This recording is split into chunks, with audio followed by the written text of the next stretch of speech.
vous n'êtes pas pressé ni rien, il y a Ouais, ça. Bon, moi, c'est-à-dire que j'avais fait des études jusqu'au baccalauréat, puis je sais pas, en étant jeune, avec l'histoire de la guerre qui se déroulait, bon, j'ai décidé de m'engager, de partir. Alors je suis parti sur Toulon, on s'est engagé à Toulon, et puis de là on attendait un départ parce que les Allemands arrivaient, etc. Un départ pour partir dans les colonies, quoi. D'accord. Et juste, c'était en quelle année, ça? Juste, Alors c'était en 41, début 41. D'accord. Voilà, c'était en janvier 41. Et en mars 41, on est allé, on nous a dit il y a un bateau qui partira sur Marseille. Et on a couché au Fort Saint-Jean. Fort Saint-Jean, c'est une avancée sur le port de Marseille, un petit truc, on avait peur un peu. Et puis on a embarqué sur le Cyrnos. Puis on est parti directement sur le Sénégal. D'accord. Voilà. Alors là, au Sénégal, j'ai fait différents périples parce que j'étais parti, bon, quand je me suis engagé, je voulais aller dans le Fouta Djallon. Et puis, finalement, je suis resté sur Dakar. Et là, j'ai fait plusieurs corps de bataille d'armée, quoi, parce que il y avait un mélange, vous savez, c'était la guerre, alors... et je sais que j'ai commencé, j'étais au BAIS, non, j'étais d'abord au 6e RTS. C'est tellement long, vous savez. D'accord, vous avez... Oui, je t'expliquais.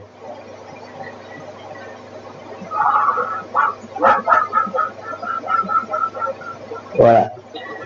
Donc, je suis passé au 21e RIC. D'abord, je suis engagé pour le 6e RTS, là-bas dans le Fouta Djallon. Et puis de là, je suis passé au 21e régiment d'infanterie coloniale. Et du régiment d'infanterie coloniale, j'ai été versé au BAICM. C'était un bataillon autonome bataillon autonome du Maroc. D'accord. Et ce bataillon, bon, il avait été envoyé au Sénégal parce que c'était un bataillon disciplinaire. Ah oui, d'accord. Et moi, j'ai été muté là-dedans, jeune caporal. Non, d'abord, j'étais soldat, puis j'ai fait le peloton de cabot-chef, sergent, quoi. J'ai été muté là-dedans pendant 6 mois. Alors là, on avait des vieux militaires qui étaient des indisciplinés, quoi. D'accord. Alors, ils faisaient des travaux de nuit. D'accord. Et ils faisaient des travaux de nuit, puis le matin, on partait dans la brousse à 4h, 5h du matin, etc. Donc ça, c'était en 41. Et ça a duré jusqu'en 43. D'accord. En 43, alors en 42, au Sénégal, il y a eu on nous a dit, bon, les Américains vont, c'est le gouverneur de l'AOF, c'était l'Afrique occidentale française, qui nous a dit, bon, ben, on a fait un accord avec les Américains, nous, et les Américains vont débarquer demain, quoi, et soyez courtois avec eux, etc. Il n'y a pas eu de bagarre, rien du tout, quoi. Et de là, donc, on est passé un peu on était avec les Américains, quoi, voilà. C'est ce que vous voulez, je suppose. Oui, c'est ça, oui. Oui. On était parti pour ça, on était parti de France pour pas subir les Allemands, quoi. Voilà. Et là, c'était encore un petit peu, c'était pas, quand on est parti là-bas en AOF, le gouverneur, tout ça, ils avaient encore des relations avec Paris, quoi. Mais quand même, ils voulaient être libres, quoi. Ils voulaient s'affranchir de la tutelle franco-allemande, quoi. Voilà. Donc là, le gouverneur, il a dit, bon, les Américains arrivent, on se met du côté des Américains. Et nous, moi, j'étais à Wakam, il y avait une base américaine, comme, bon, j'avais fait 4 ou 5 ans d'anglais, j'ai été je faisais un peu l'interprète là-bas, c'était les avions, c'était des Curtiss, des Curtiss P-40, des avions de chasse, quoi. On avait fait des pistes, etc. Puis alors, pendant 1 an, 2 ans, on a fait de la brousse, on a fait des... Alors, l'objet, là-bas, ce qu'on faisait, on faisait des tournées de police. On partait, un Européen, parce que dans la compagnie de Sénégalais, il y a 10 blancs pour 150 noirs, 160 noirs à peu près, quoi. Et donc on partait, on faisait des tournées de police, je partais avec 20 ou 30 Sénégalais, puis bien, on allait dans les villages, parce que c'était la brousse tout de suite, quoi. Et dans les villages, on voyait le chef de village, qui était un ancien sous-off ou un ancien officier d'armée française, qui lui est le chef de village. Après, il y a un autre qui est le chef spirituel, qui est le griot, qui est le sorcier, quoi. Alors, il y a un peu l'antagonisme entre tous les deux, quoi. Donc là, alors, on voyait, on soignait les malades. Par exemple, petite histoire, quand on arrivait, ils étaient souvent couverts de plaies, ils avaient beaucoup d'ulcères. D'accord. Très ulcéreux. Alors, on passait mercurochrome, etc., on les nettoyait. Et puis, dès qu'on était parti, le griot, il venait, il enlevait tout ça, puis il mettait toile d'araignée. D'accord. C'était leur système à eux, quoi. Voilà, donc là, on a fait toute la brousse pendant jusqu'en 43. Et en 43, on s'est embarqué, on est retourné sur le Maroc. Et on a débarqué à Casablanca. D'accord. Et à Casablanca, après, on est allé sur Fès. D'accord. Fès, qui est une belle ville impériale, etc., où il y a une grosse médina qui fait 150 ou 200 000 habitants. C'est gros, c'est très gros. Et là, il y avait la révolution. Ils se sont un peu révoltés contre nous. D'accord. Je me souviens, moi on était dans la média, dans la ville indigène. Et la ville indigène, elle est entourée de remparts. Et il y a les portes qui s'appellent des babs. D'accord, ouais. Et moi, j'étais chef de groupe dans ces babs-là. Et pendant un temps, il y avait des morts, bien entendu, pendant cette révolution. Et moi, j'étais à la porte où il y avait le cimetière. Alors, quand ils enterraient leurs gars, ils enterraient, je sais pas, 10, 20 personnes, mais c'était 2000 ou 3000. Et nous, on était là, on était 15 ou 20. Vous voyez, on n'était pas très sûrs, quoi. Et c'était un peu... Bon, il s'est rien passé, là, Et de là, alors, un jour, on reçoit l'ordre et qu'on devait partir. Et on devait partir sur l'Algérie. Donc on a pris le train et puis on a franchi la frontière, c'est un convoi militaire, quoi. Hein. On a franchi la frontière à Oujda, Tlemcen, et on était sur Alger. On était à la caserne d'Orléans, qui est au-dessus de la Médina. Et là, on est resté quelques jours, et on a embarqué de nouveau pour aller en Corse. D'accord. On est allé en Corse, on est arrivé en Corse, et de là, on est toujours avec les Sénégalais, hein, là. Et là, on est allé au centre de la Corse, dans les montagnes, et on était à Murachol, le centre de la Corse, c'est Corté, il y a Vivario, et dessus il y a un petit village, Murachol, et on était à la brousse, là-haut. Et là, déjà, les Sénégalais, parce qu'on avait subi sur la caserne d'Orléans déjà des tirs de l'aviation allemande, etc., bon, c'était assez difficile, on a eu des blessés, des morts. Il y a eu entre-temps aussi le débarquement à l'île d'Elbe, pendant qu'on était en Corse. Et là, il y a eu beaucoup de morts aussi, des Sénégalais, quoi. Et je vais vous raconter un épisode, c'était pas le mien, hein, c'était un sous-off, un copain à moi. Mais quand ils ont fait le débarquement, ils ont servi de cible, quoi, parce qu'ils ont fait le débarquement sur la plage. Hein. Et pour fixer la résistance allemande, il y avait les Allemands avec leurs 88 qui leur tiraient dessus. Et pour avancer, il y avait des mines sur la plage. Et le principe, c'est quoi? Vous avez, il y a une tresse blanche, et le Sénégalais prend la tresse, il avance, et puis il saute, puis l'autre prend la tresse, et il saute, etc. Et lui, ils ont passé les barbelés. Mais enfin, on n'a servi à rien parce qu'on a servi uniquement à fixer la résistance sur la plage. Et puis les autres ont fait des débarquements par derrière, ils ont rattrapé les Allemands, quoi. Bon. C'est pour vous dire, bon, ça c'était la Corse. Alors donc, on est retourné en Corse. C'est pour vous expliquer ce qui s'est passé après. C'est que là, les Sénégalais, ils en avaient marre. Ils étaient plus tellement francophiles, quoi. Voilà, et puis ça allait plus. Et ils avaient fait un mini soulèvement. D'accord. Et on nous l'a dit, parce que dans la compagnie de Sénégalais, c'est un adjudant qui nous met au courant de tout ce qui se passe, parce que bon, ils parlent entre eux en wolof, quoi, hein, diverses langues, quoi. Hein. Et ben on ne comprend pas tout, hein, on comprenait quelques mots, mais on ne comprenait pas tout. Il dit, il voulait se soulever, donc là le commandant il a pris un ou deux meneurs, et puis hop, on les a passés par les armes. Ouais. Bon, de là, on est retourné sur Ajaccio, dans les aréas, on était, je sais pas, 50 000, je sais pas combien, on était un paquet, là, on était beaucoup de monde. Et on est venu faire le débarquement en France. Donc là, on était sur les péniches de débarquement. Ça s'appelle des LST, c'est des gros bateaux à fond plat. mais qui portent quand même 250, 300, 400 personnes. Et on est arrivé dans la rade, c'était à Cavalère, voilà. Et là, mais c'est pas nous qui avons fait le premier débarquement. Il y a eu un jour avant, il y a eu le débarquement. Ouais. Nous, on est arrivés tous en même temps. Donc, on est arrivé là, dans la rade, et le soir, la rade a été couverte de fumigène. Ils ont envoyé, puis ils ont envoyé des centaines de ballons avec des câbles à 1000 mètres de hauteur, comme ça, pour empêcher que les avions nous piquent dessus, quoi. Et le lendemain, donc sur CLST, on se met sur les petites péniches de débarquement, ça s'appelle des LCI. Vous savez, c'est des petites péniches où il y a 20 personnes, et puis quand on arrive près de la plage à 10 mètres, l'avant se baisse, et puis avec les jeeps, tout ça, on débarque, quoi. Mais là, on n'a pas eu de bagarre, nous, il n'y a rien eu, hein, parce que c'était le deuxième jour. Les troupes d'assaut avaient fait le débarquement avant, comme nous, on avait fait la compagnie avait fait le débarquement à l'île d'Elbe, donc on était en deuxième vague, quoi. On n'était pas en première vague. Et vous, à l'île d'Elbe, vous n'étiez pas? Non, moi j'étais pas, voilà. Et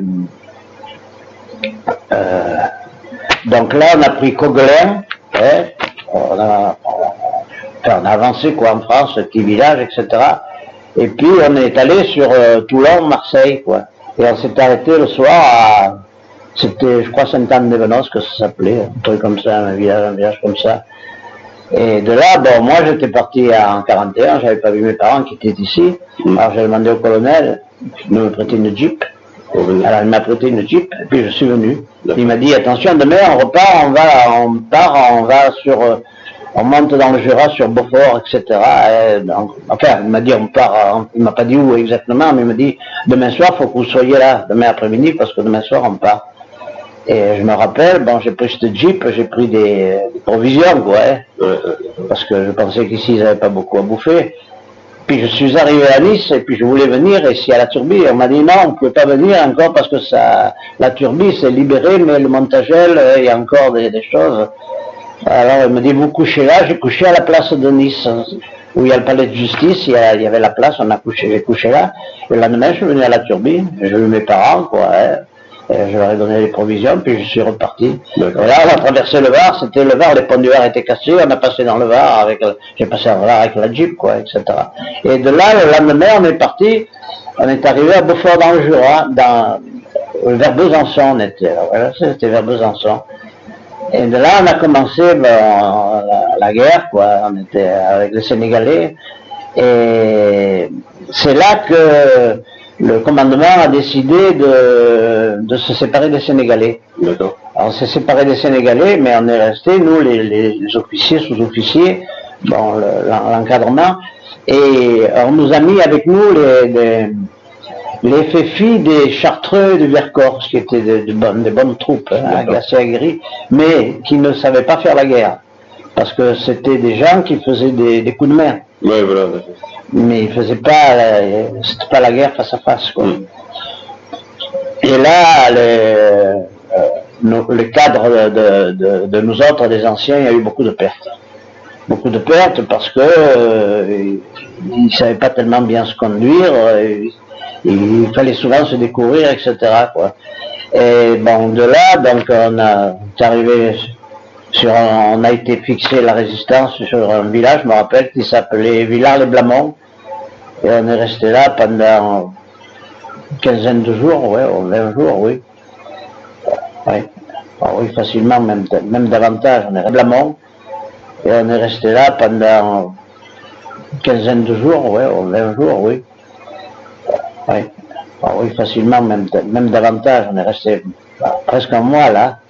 Et là, à Villars-les-Blamont, donc on avait fait évacuer le village, puisque c'était la guerre, hein, là, on a fait évacuer le village et il restait que le maire, quoi. Et puis là, bon, on a vécu comme on a pu, on vivait dans les maisons qui étaient abandonnées des gens, quoi. Et puis voilà. Alors, les anecdotes, il y avait, moi j'avais deux groupes de soldats, donc ils étaient dans des maisons différentes, et puis ils avaient déniché un alambic. Et puis il y avait dans des tonneaux, il y avait des mirabelles. Et puis, alors ils distillaient quand on voulait boire quelque chose, on arrivait, mais on n'arrivait jamais à boire. Enfin, bon, là, on est resté une vingtaine de 25 jours. Et puis de là, on a eu pas mal de tirs d'artillerie sur nous, etc., quoi. Et je me rappelle qu'un jour, parce que en étant chef de groupe de mortier, vous avez des jumelles, et pour commander les tirs, il faut, soit on fait du tir sur la carte, c'est-à-dire qu'on vous donne une position en fonction d'un objectif, une maison, je sais pas quoi, des hangars, n'importe quoi.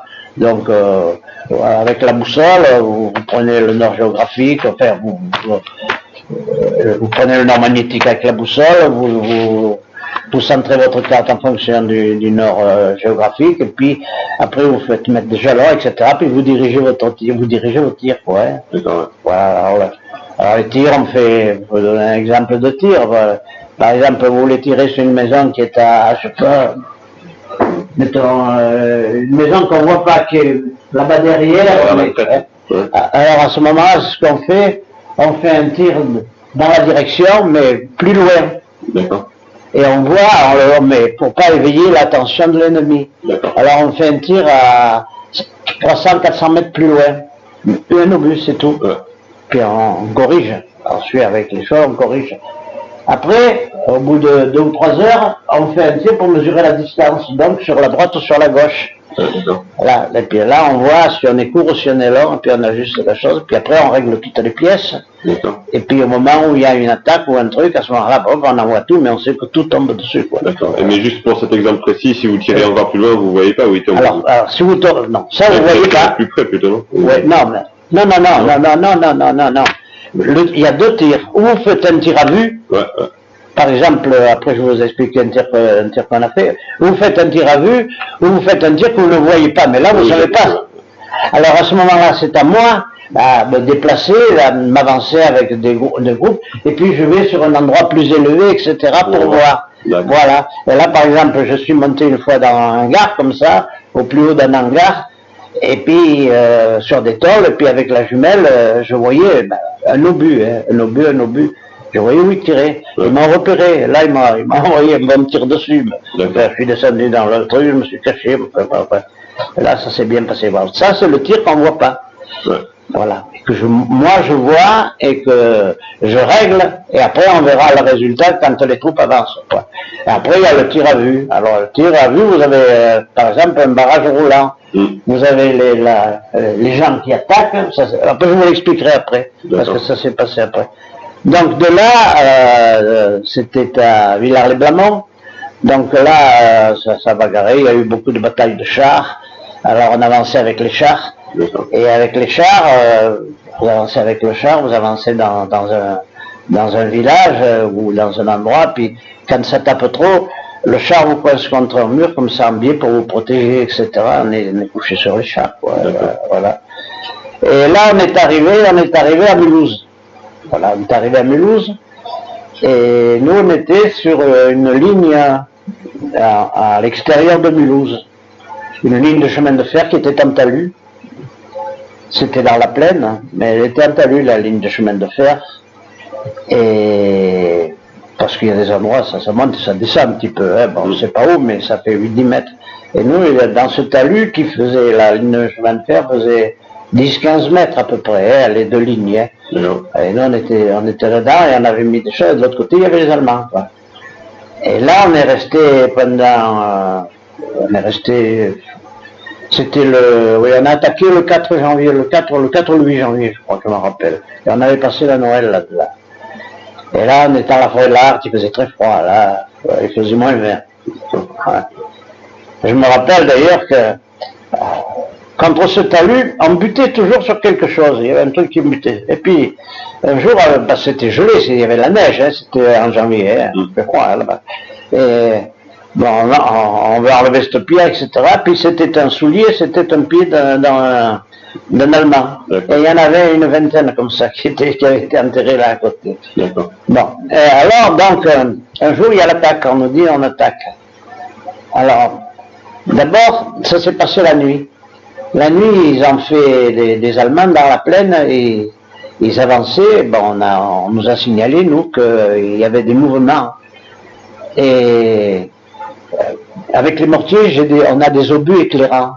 C'est-à-dire qu'on envoie des obus en l'air à 200 mètres, 300 mètres, 400 mètres, et puis il y a un parachute qui s'ouvre avec un truc éclairant.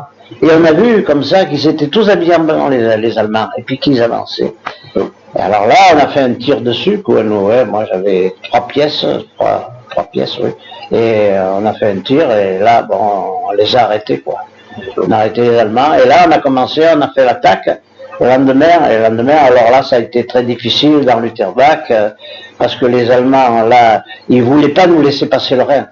Parce que c'était leur ligne de défense, ça. L'Alsace, ils y tenaient, ça a été la plus grosse bagarre. C'est là où on a eu le plus de pertes. Hein. Là, il y a eu, je sais pas, mais il y a eu entre 15 et 20% de pertes. Il y a beaucoup de pertes. Et là, je me rappelle, alors, le matin, quand on a réattaqué, alors on a passé c'est une petite rivière qui s'appelle l'Île. On a passé sur un petit pont qu'on avait fait, c'était un truc en planche, quoi.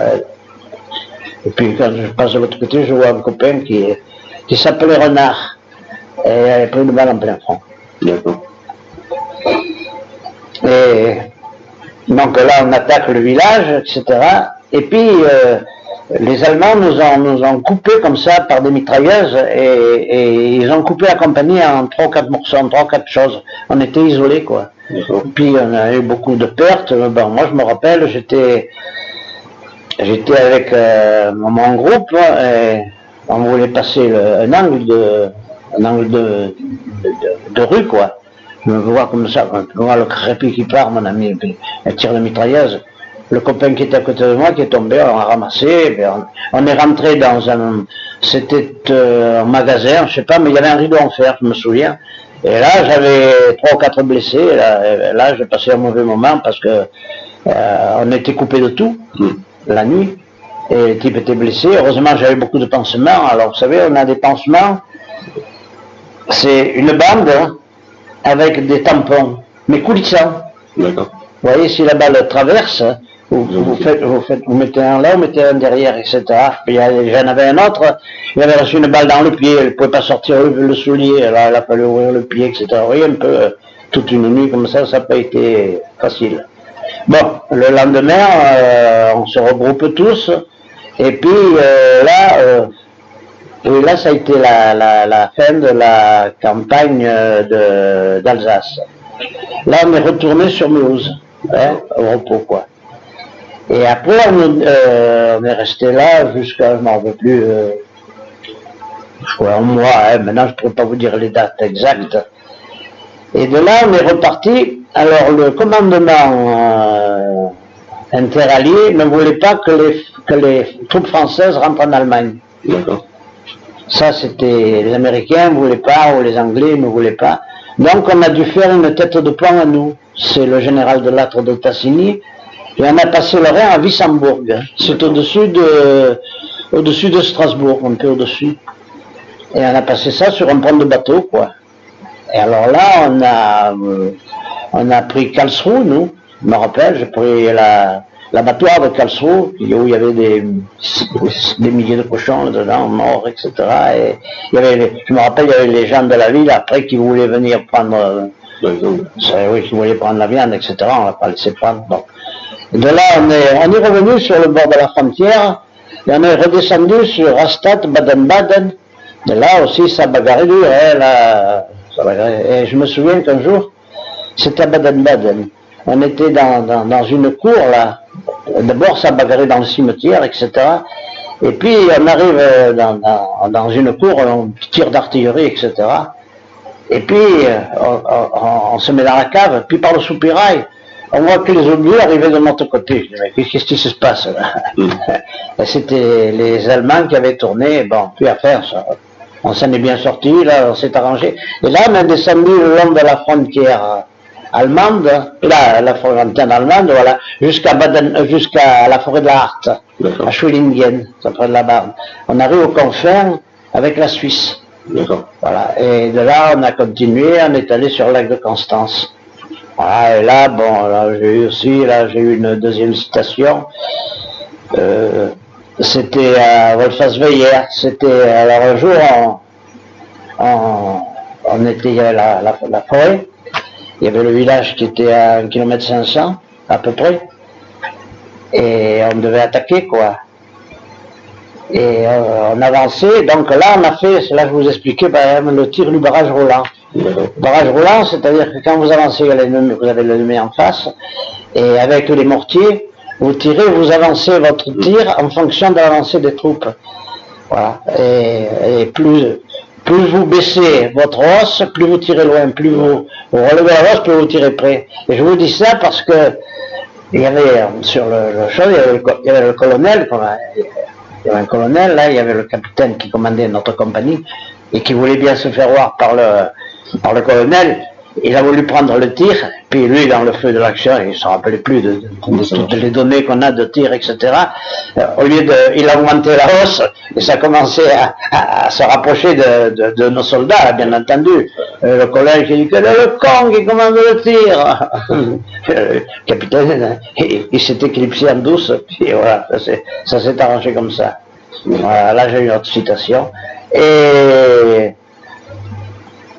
oui, parce que j'en avais eu déjà une à la Croix de Guerre, à Chose, là, quand on a fait l'attaque de Lutterbach, que je vous ai dit la nuit, vous savez qu'on a envoyé peut-être 400 ou 500 obus. Là, c'est nous qu'on a arrêté vraiment l'avance des Allemands qui étaient habillés en blanc, là. D'accord. Voilà.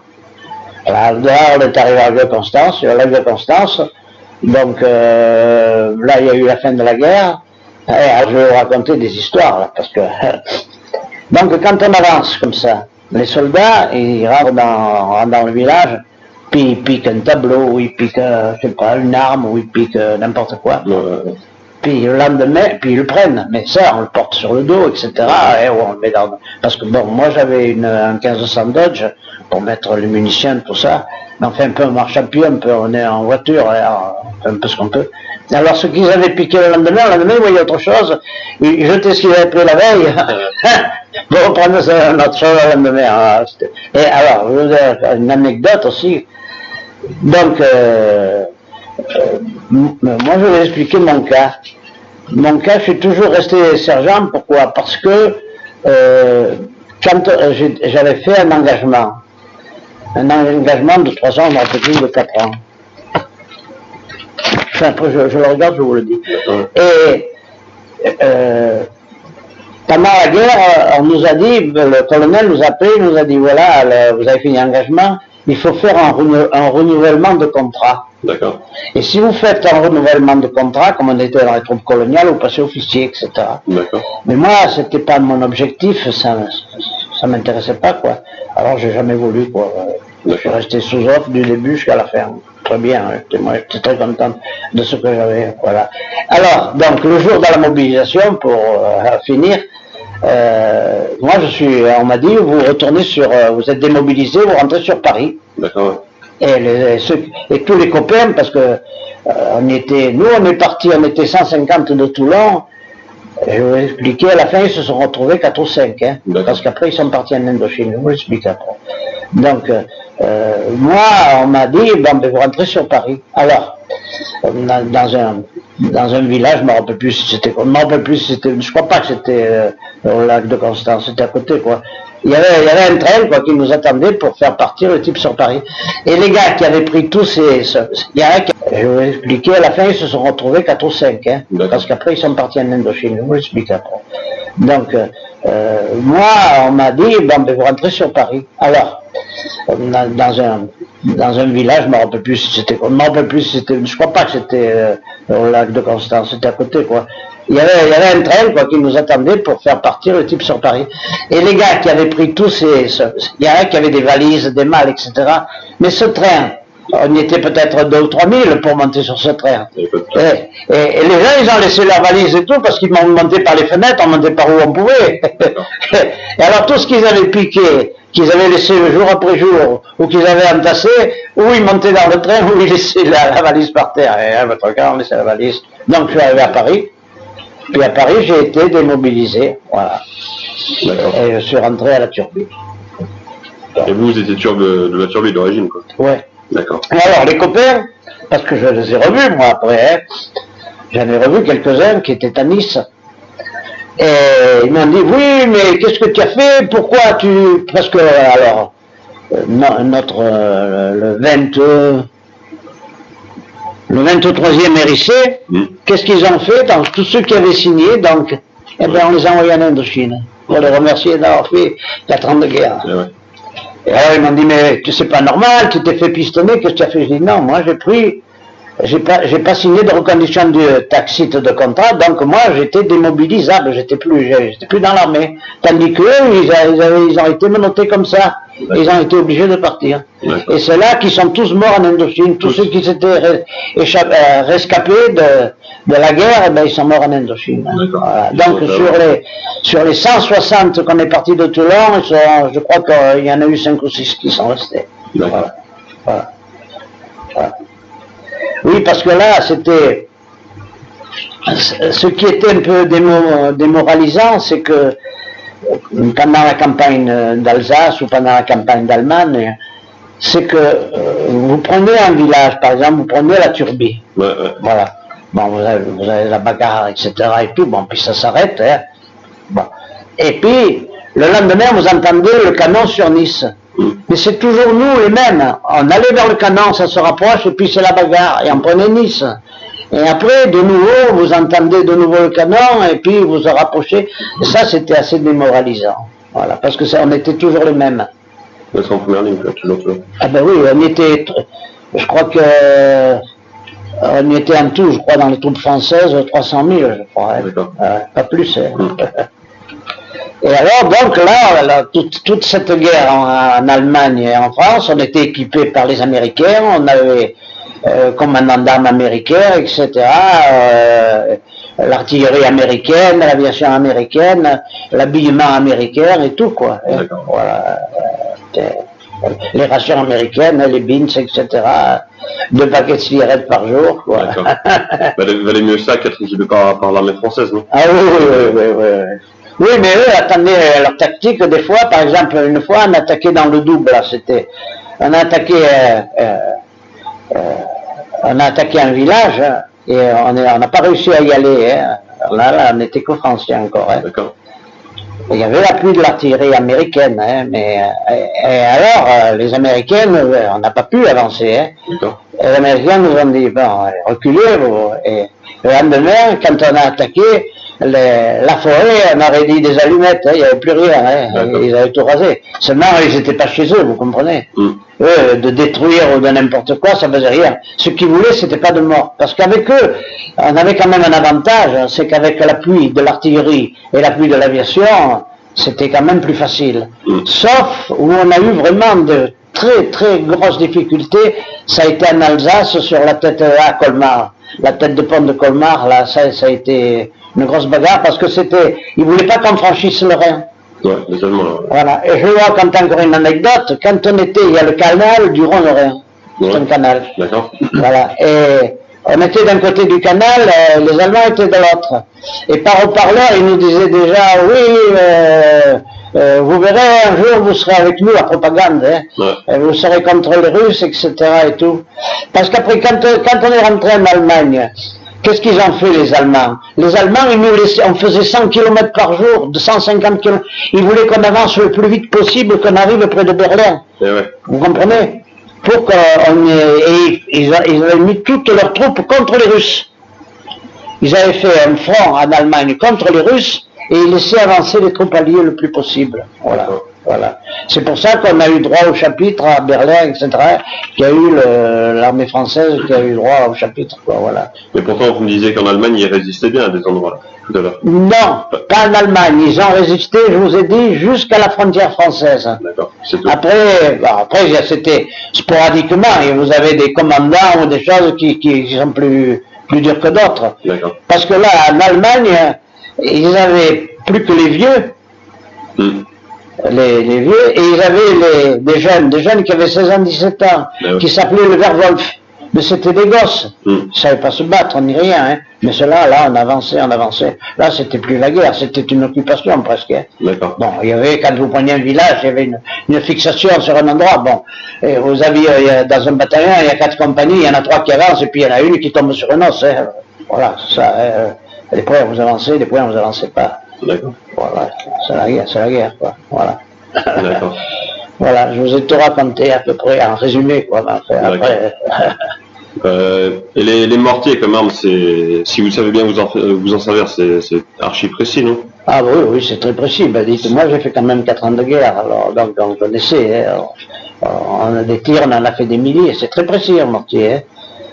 Très précis. Vous avez des histoires particulières là-dessus, enfin, un exemple ou une anecdote, ou quelque chose? Ben, sur les mortiers, les choses, ça a été ce barrage roulant où ce capitaine voulait prendre le tir qui a fait une connerie. Bon, moi après j'ai commandé mon tir. Et puis le tir, parce que dans des tirs on en a fait des milliers, hein. Pas des milliers mais des centaines quoi. Non mais le point précis c'était les trucs les plus saillants. Ça a été par exemple la nuit quand j'ai envoyé les obus éclairants. Vous voyez. Et puis après, quand ça a éclairé, qu'on a fait le tir d'efficacité, on a envoyé des centaines d'obus. Là, on a été efficace. Là, les tubes chauffaient. on a envoyé, je sais pas, 300 ou 400 obus en espace. C'est nous pratiquement qui avons arrêté. C'est là que j'ai eu une citation à la Croix de guerre. D'accord. Et qu'est-ce qui se passe si le tube il chauffe trop? Il faut laisser faire un peu ou verser de l'eau dessus? Non, ça a duré 3/4 d'heure, quoi. Vous arrêtez un petit peu, quoi. Hein. D'accord. Voilà. Non, mais ça chauffe pas au point de... Parce que sur les obus de mortier, en fonction aussi de la longueur où vous voulez l'envoyer, vous mettez, il y a des ailettes, et puis vous mettez des charges encore en plus pour tirer plus loin, etc., plus près. D'accord. Voilà. D'accord. Ouais. Et après, vous me racontiez sur l'île d'Elbe, les Sénégalais sur la plage. Là. Alors ça, c'était typique comme stratégie de prendre la corde blanche, là, que vous disiez. Oui, la tresse. La tresse. La tresse blanche. Ben, c'est une façon d'opérer. Hein. D'accord. Oui, ben, je vous donne des anecdotes. Je vous raconte. Par exemple, un jour, c'était en France. Et en avance, on était sur un champ de mine. En avance, on trouve un champ de mine. Hein, un type qui saute, etc. Bon, donc, un qui saute, on dit il y a des mines, par force. Donc on avance. Alors les Allemands ils avaient ça s'appelle la Tellermine. La Tellermine, c'est une mine qu'ils enterrent dans le sol. Il y a une petite charge de déposition et la mine, l'explosif saute à 2 mètres et puis il éclate. Et là, il est très meurtrier. Et la façon dont il est fixé dans le sol, il y a petites épingles qui sortent comme ça du sol. Et pour le détecter, vous avancez comme ça, doucement, on se met les uns à côté des autres, on avance, et on sent. Si vous faites une connerie, vous sautez. Donc je vois ce champ de mine. Alors j'ai dit, bon, arrêtons, hein. Là on va se faire déquiller. Et il y avait une ferme derrière. Ce que je fais, j'ai pris un cheval, une herse, et puis on a pris le cheval, on a piqué un petit peu, puis il est parti, mais on a mis une longue corde. Le cheval, lui, il n'a pas sauté, parce qu'il passait, avec ses sabots, il passait à travers les mines. Mais la herse qui faisait 3 ou 4 mètres derrière, elle a fait partir les mines. Et ça nous a dégagé un champ de 2 mètres, 3 mètres, qu'on est passé. Parce que les mines, le champ de mines, ils ne le font pas sur des kilomètres, ils font un endroit précis, quoi, puis voilà, ils passent. Et puis après, au bout de 100 mètres, il n'y a plus de mines, hein, c'est évident, mais ça va, il y a les mines, quoi. Des anecdotes, je peux vous en raconter. Il y a par exemple, quand j'étais encore avec les Sénégalais. Avec les Sénégalais, alors on fait des patrouilles, on fait une patrouille, et c'était, voilà. Le mot de passe pour les Sénégalais, vous savez, il faut être très simpliste. Voilà. Alors, le mot de passe, c'était vive la marine, vive les matelots. La réponse, c'était vive les matelots. Donc, on passe les sentinelles, et puis on fait notre reconnaissance vers l'ennemi. Et quand on rentre, donc on arrive vers les avant-postes, et on sait où ils sont, et je dis au type, couchez-vous par terre, hein. Mais pourquoi? Couchez-vous. Alors je dis, vive la marine. Lui, le matelot, on lui a envoyé la rafale. Si on était debout, on aurait été tous morts. Voilà. Vous avez l'habitude alors. Voilà. Une autre fois, la même chose. Une autre fois, alors on fait on part en patrouille comme ça. Et il y avait des Allemands, mais ils étaient dans la forêt, et c'était la nuit. Il dit, là, on va se faire déquiller. Et il y avait un pré qui faisait, je sais pas moi, 150 mètres, 100 mètres. Et si on passe au milieu de ce pré, là, il y a personne, donc là, mais il y a un risque, parce qu'on est découvert. Ouais, ouais. Et c'était la nuit, en pleine nuit noire. Ce qu'on a fait, on a pris des trucs de vache, des cloches de vache, et on est passé les 8 ou 10 en courant avec les cornes de vache, comme ça. Ils ont cru que c'était des vaches, ils nous ont rien dit. Oui, c'est tout des trucs. Puis une autre fois, par exemple, j'étais chef de poste parce que donc vous avez vos sentinelles, puis après vous prenez le car, hein, on est de sous-off, on prend le car, c'est-à-dire qu'on se partage la nuit, quoi. D'accord. Et puis j'étais là, je lisais, après je vous raconte encore cette anecdote, j'en ai des milliers. Et j'étais là, je lisais, et puis il arrive un colonel avec un civil, un Français et une bonne femme, une jeune femme. Il me dit, voilà, il faut faire traverser les lignes à cette dame. D'accord. Nous, on était là, c'était notre endroit, hein, on était protégés. On a pris la bonne femme, on l'a amenée, elle nous a dit, bon, vous m'amenez là, après elle connaissait, elle est allée vers un village, etc. Puis nous, on est rentrés. Voilà, c'est une espionne qu'ils ont fait passer à travers les lignes. D'accord. Voilà. On signale. Ouais. Juste une seconde, je vais regarder où on est passé, parce qu'on peut pouvoir la changer. Oui, là, c'est Voilà, ouais. Mais pour l'histoire de la tresse blanche, là. Alors, oui, c'est logique.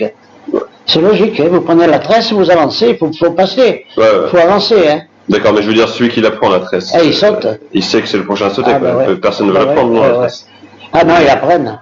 Tout le monde n'a pas de vous espérer, vous ne sautez pas, hein, quand même. Il n'y a pas 10 qui sont morts, il y en a 2 ou 3. Hein. D'accord. Et mon copain, le sous-off, il a pris, il est passé, voilà. D'accord. Et après, quand vous arrivez sur les barbelés, alors là, ils ont fait passer à travers les lignes. D'accord. Voilà. On signale. Ouais. Juste une seconde, je vais regarder où on est passé, parce qu'on peut pouvoir la changer. Oui, là, c'est voilà, ouais. Mais pour l'histoire de la tresse blanche, là. Alors, oui, c'est logique. Ouais. C'est logique, hein. Vous prenez la tresse, vous avancez, il faut passer, il faut avancer. Hein. D'accord, mais je veux dire, celui qui la prend, la tresse, il saute. Il sait que c'est le prochain à sauter, quoi. Personne ne veut la prendre, non, la tresse. Ah non, ils la prennent. Tout le monde n'a pas de vous espérer, vous ne sautez pas, hein, quand même. Il n'y a pas 10 qui sont morts, il y en a 2 ou 3. Hein. D'accord. Et mon copain, le sous-off, il a pris, il est passé, voilà. D'accord. Et après, quand vous arrivez sur les barbelés, alors là, on a des bengalores, on fait sauter les barbelés, quoi. D'accord, ouais. Voilà. Ça s'appelle les bengalores, des gros trucs comme ça, les bengalores. Oh, mais des anecdotes, il y a une anecdote amusante. On arrive dans un village en Allemagne, je me rappelle, on arrive dans un village, il y avait les maisons de chaque côté, comme ça, il y avait un petit remblai, là. Et on était sur des chars. D'accord. On arrive là-dedans, et puis les chars s'arrêtent. Et nous, on était couchés derrière, et je vois une bonne femme, hein, à la fenêtre, qui pose une carte sur la table. Je saute, je cours, je passe par la fenêtre, je prends la tarte, je mets sur le... Quand elle est revenue, elle a pu trouver la tarte. Voilà, c'est plus amusant. Ouais. Voilà, c'est des épisodes, on en a vécu comme ça des milliers. Ouais. D'accord. Ah, ouais. Tout à l'heure, le cheval que vous me disiez pour les mines, oui, il n'a pas sauté. Chaque fois qu'une mine sautait, en plus, il devait s'exciter et courir encore. Oui, mais il avait quand même bien 30-40 mètres de corde. Hein. D'accord. Ouais. Alors il est parti en courant, il a un peu piqué les fesses, hein. Et il est parti, hein, tout droit. Hein. Mais il nous a libéré le passage, quoi. Hein. D'accord. Ah, ouais. Mais là, la tresse blanche, même s'il y en a un qui la prend et qui marche, bon, il doit quand même rester pas mal de mines, quoi, parce que... Ah, il n'y en a plus. Après, vous suivez la tresse blanche qui est par terre. Enfin, je veux dire, il y en a, quand il met ses 2 pieds quelque part, il reste quand même pas mal d'espace. Ah oui, non, mais les mines ne sont pas l'une comme ça, l'une là. Hein. Non, les mines, c'est à 2 mètres, 3 mètres, 5 mètres. Hein. Non, chaque de mine. Autrement, ils ne pourraient pas. Hein. D'accord. Oui, non, c'est caché comme ça, voilà. Et les Sénégalais, par exemple, sur la plage, sur l'île d'Elbe, Ils s'en servaient en général. Marina di Campo, ça s'appelle. D'accord, d'accord. Et vous me disiez tout à l'heure que eux, ils étaient sur la plage pour occuper les Allemands. C'était souvent les Sénégalais les prenaient pour ces rôles-là et pour servir. Honnêtement, on était une troupe de Sénégalais. Ouais, donc.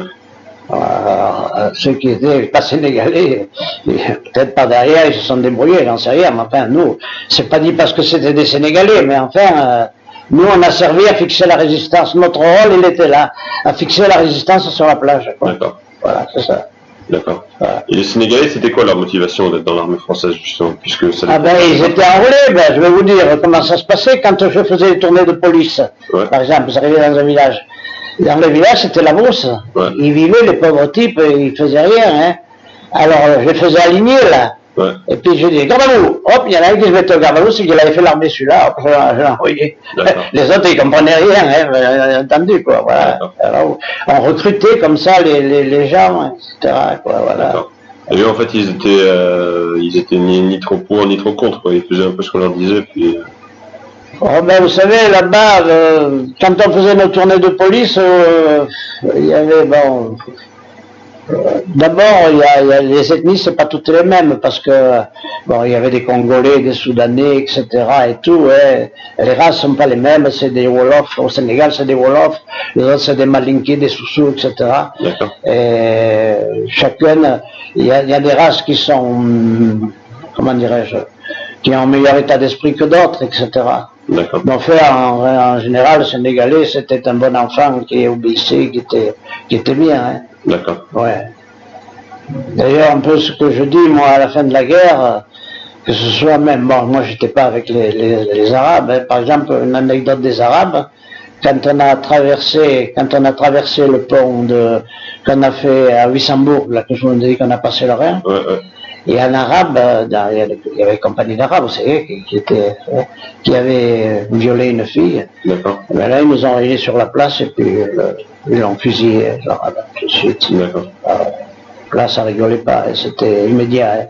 Et là, c'était en Allemagne en plus. Ça, c'était en Allemagne. Ouais, c'était en Allemagne. Alors là, le premier type que je vois, c'est un Français. D'accord. Un prisonnier français. Alors, il dit, ben, t'es content, tu peux rentrer, t'as qu'à passer sur le pont de bateau. Il dit, non, moi, je suis bien ici. Ah bon? Il voulait pas rentrer. Parce qu'en Allemagne, il est dans les fermes. Tout ça, c'était le seul homme qu'il y avait dans la ferme. Parce que les Allemands étaient à la guerre, etc. Donc, puis c'était pas mal, quoi. Bon, ceux qui travaillaient dans les mines, dans les usines, tout ça, c'était autre chose. Mais ceux qui étaient isolés dans les fermes, il y en a beaucoup comme ça qui sont mariés avec des Allemandes. Hein. Voilà. D'accord. Et justement, les militaires allemands, alors ils étaient comment là les militaires allemands, quand ils étaient prisonniers, ils disaient rien. Par exemple, là, quand on était là, on devait prendre le fort de Saint-Mandrier à Toulon, là, de suite. Et on devait le prendre le lendemain matin. D'accord. Ils se sont rendus. Là, on aurait eu des pertes parce que c'était très fortifié. Et là, il y en avait, ils étaient, je sais pas, peut-être 1500 ou 1000, je sais pas combien. Et bien, on les a parqués dans un pré, dans un champ, là. Et puis, bon, on avait aucun moyen, qu'est-ce qu'on était. Voilà, là, ils étaient rassemblés, Bon, ils étaient peut-être 1000 ou 500, je me rappelle plus combien. Qu'est-ce qu'on a fait? On a mis une mitrailleuse ici, une mitrailleuse là. Et on a dit, de temps en temps, la nuit, on va tirer des rafales. Hein. Donc, il ne faut pas que vous bougiez, c'est tout. Mais on ne pouvait pas contrôler ces multiples. Hein. Vous comprenez, on ne pouvait pas contrôler ces multiples. Alors, de temps en temps, on a envoyé une rafale. Et ils n'ont pas bougé. Non, ils savaient que... Ça dépend aussi des troupes que c'était. Il y a des troupes, en Alsace, c'était, je sais pas les troupes que c'était. Mais là, ils étaient vraiment, c'était des durs, hein, c'était des types qui... Et puis, ils savaient que s'ils perdaient, s'ils laissaient passer le Rhin, c'était foutu pour eux, quoi. Hein. D'accord. Voilà. Et, je me rappelle quand il y a eu l'histoire de Bastogne, là, on ne pouvait plus avancer. Parce que là, parce qu'on était sur les Américains, et là, pas le ravitaillement, mais l'essence, etc. et tout, l'artillerie, l'aviation, tout était dirigé sur ça. Nous, on nous a bloqués, on n'a plus bougé. Là. D'accord. Quand il y a eu les Allemands, là, c'est l'ultime combat qu'ils ont fait. Voilà, et là, ils voulaient se défendre. Mais c'était par des points, quoi. Voilà. Mais déjà, en France, ils savaient que la partie était perdue, quoi. Hein. Ouais. Mais enfin, ils se défendaient, on a eu quand même beaucoup de pertes. Et avec de la Tassigny, on a eu beaucoup de pertes. De la Tassigny, c'était un général qui voulait bien faire avancer ses troupes, mais enfin, ça a été quand même assez dur avec lui. Ça a été dur, ouais. Et la campagne d'Alsace a été difficile. Et quand vous me disiez les Allemands c'était dur à certains endroits en Alsace, là, si vous avez des exemples, pourquoi c'était dur, ils se rendaient pas ou... Parce qu'ils se défendaient, parce que vous pouviez attaquer, ils se défendaient puis à pied. Hein. Voilà.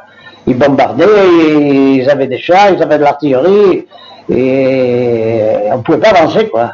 Ah ouais, ils se défendaient. D'accord. Et là, je vous ai raconté là sur le canal du Rhône-Rhin, la même chose. Là. Alors là, un soir, bon, on est resté, puis après on retourne en arrière, hein, parce que le canal du Rhône-Rhin, il n'est pas très large. Hein, bon.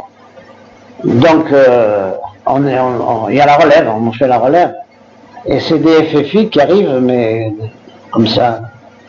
Alors ils arrivent, on leur dit, vous gardez là, hein, etc. Mais, alors ils entendaient, il y avait les Allemands de l'autre côté, qui apportaient la soute, ils ne vous tirez pas dessus, etc. On dit, non, on ne tire pas dessus. Ils sont d'un côté, nous on est de l'autre, on ne bouge pas, on est là. Hein. Alors il dit, nous on va leur expliquer la chose. On dit, faites ce que vous voulez, mais nous, j'ai dit, mais vous nous laissez partir. Hein.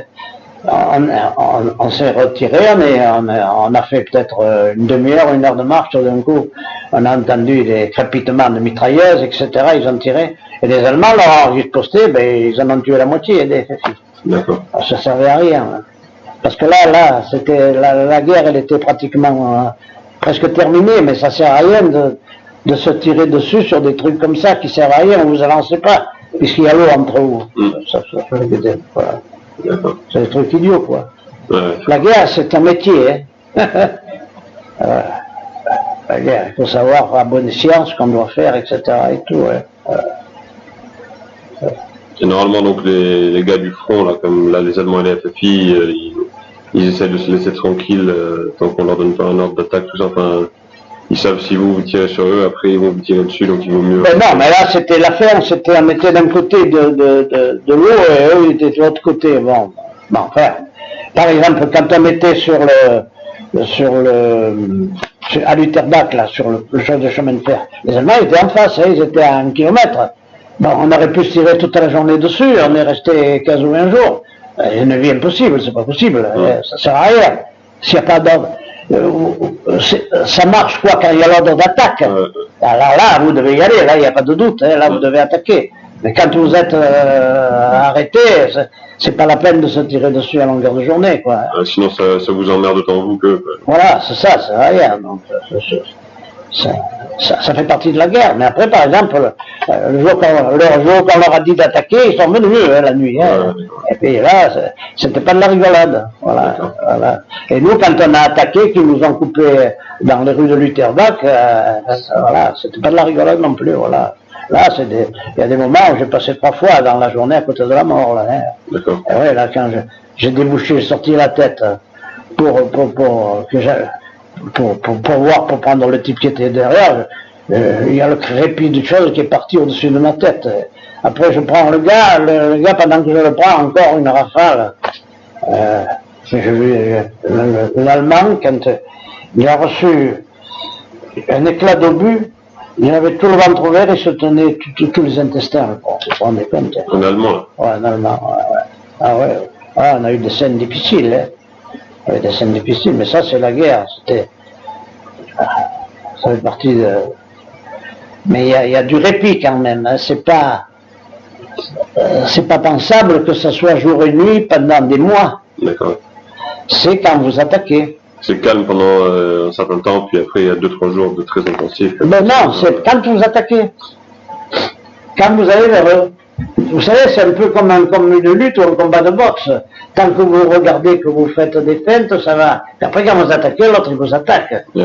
Voilà, ben c'est ça, hein, c'est la guerre, c'est ça. Hein. Voilà. Et vous me disiez tout à l'heure que sur le canal, là, où ils avaient des haut-parleurs avec la propagande, vous pouvez en dire plus là-dessus, là, c'est parce que c'est marrant. Ben non, il disait ça, il disait qu'on serait avec eux contre les Russes. Voilà. Et par le haut-parleur, il faisait de la propagande, quoi, déjà. D'accord. Voilà. Finalement, c'était un peu vrai en plus, puisqu'après, c'était pas que de la propagande. Voilà. Vous avez compris. D'accord. C'est ça. C'est pour ça qu'en Allemagne, ils nous ont laissé avancer vite. Ils voulaient qu'on occupe le plus possible l'Allemagne et ils ont mis les troupes contre les Russes. Et c'est pour ça qu'on a eu droit au chapitre. Comme je vous dis, de la de Tassigny, bon, pour nous, personnellement, l'armée, bon, on a souffert, mais il y a eu raison, c'est que les Américains ne voulaient pas qu'on rentre en Allemagne, donc on n'aurait pas eu droit au chapitre à Berlin. Voilà. Et on a fait notre tête de pont. Les Américains, ils voulaient tout garder pour eux, là, je suppose. Ben oui. Donc ils ne voulaient pas, parce qu'on aurait pu rentrer par où ils sont rentrés. Ouais. On n'avait pas besoin d'aller faire une tête de pont à nous, hein. Ouais. Voilà. Mais de la Tassigny, il a voulu qu'on fasse une tête de pont. Voilà. Bon. Les Américains, ils voulaient tout garder pour eux, là, je suppose. Ben oui. Donc ils ne voulaient pas, parce qu'on aurait pu rentrer par où ils sont rentrés. Ouais. On n'avait pas besoin d'aller faire une tête de pont à nous, hein. Ouais. Voilà. Mais de la Tassigny, il a voulu qu'on fasse une tête de pont. Voilà. D'accord. Et là, les Américains, ils ont... Ah ben non, là ils étaient... L'artillerie, l'aviation américaine qui vous aidait. C'était toujours appuyé par eux. D'accord. Toujours appuyé par eux. Mais justement, quand vous avez fait cette tête de pont à laquelle ils approuvaient pas, ils ont quand même... Ah oui, non, mais ils approuvaient pas, mais après ils nous ont dit, bon, faites ce que vous voulez, on vous appuie, quoi. D'accord. Je pense que c'est ça, le haut commandement, c'est ce qu'il a dit. Moi, je sais qu'on a fait une tête de pont sur c'était des barques en travers, quoi, et des planches, hein. On a traversé la Rhine comme ça, quand même, hein. C'était un truc qui était 2 fois large comme ça, quoi. C'est pas très large, j'avais passé une Jeep dessus, quoi, c'est tout. Mais nous, on passait à pied, une tête de pont. Et les Sénégalais, enfin, les Sénégalais, bon, c'était des Noirs, et s'ils étaient faits prisonniers par les Allemands, tout ça, ça se passait comment? Il y avait Ben, moi, ça, je ne peux pas vous dire, parce que bon, nous, heureusement pour nous, on a toujours avancé. On n'a jamais reculé, quoi. Mais vous voyez parmi les prisonniers allemands s'ils avaient honte d'être faits prisonniers? Non. C'est rien de spécial. Je ne pense pas, non. Je sais pas, non, je pense pas. Je peux pas porter un jugement parce que je n'ai pas vécu, alors. D'accord. Un jugement. C'est ce que j'ai pas vécu, je porte pas un jugement. Et vous me parlez des mines bondissantes tout à l'heure, donc ça, il y en avait beaucoup, les Allemands, ils se servaient beaucoup de ça, là, des machins qui se... Les mines S. Ouais. Alors il y avait ça, après il y avait la télermine pour le char. Ouais. C'est une espèce de grosse soucoupe comme ça, et le char quand il passe dessus, il saute. Voilà. D'accord. Voilà. Et la mine S, donc si quelqu'un marche dessus, tous ceux autour ils prennent aussi, quoi. Ah oui, mais c'est une petite mine, hein. C'est un truc comme ça, hein. Pas plus gros que ça. Hein. Ouais. Vous voyez? Et là il y a de la poudre, hein. Et ça fait sauter la mine, hop, elle saute en l'air, à 2 ou 3 mètres, je sais pas, hein, à hauteur exacte, et puis elle explose. D'accord. Et là, elle a fait des dégâts. Et il y a eu des fois où vous avez vu ça se passer à côté de vous, il y a eu... Ah ben oui, il y en a eu, oui. Et ça combien de gars ça tue? Ah ben ça blesse 8-10 personnes, hein. D'accord. S'ils sont prêts. Si vous n'êtes pas prêts, Ouais, ça dépend. D'accord. Vous savez, bon, ça c'est tout des trucs, bon, vous savez, la guerre, bon, vous avancez dans des rues, bon vous êtes de ce côté de la rue, vous tirez sur la façade de gauche, et ceux qui sont à droite tirent sur la façade de gauche, c'est comme ça, on se croise. Ouais. Quand vous bagarrez dans une maison, il faut toujours monter et jamais descendre. Parce que si vous montez, vous envoyez les grenades en bas, etc.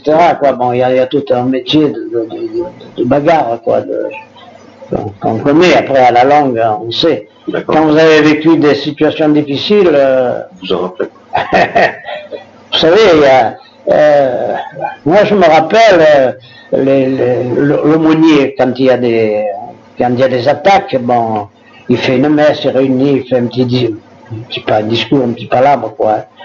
Mais c'est jamais, on ne parle pas de la patrie ou n'importe quoi. Hein. on dit, bon, prenez soin de vous, essayez de sauver vos copains, etc. Voilà.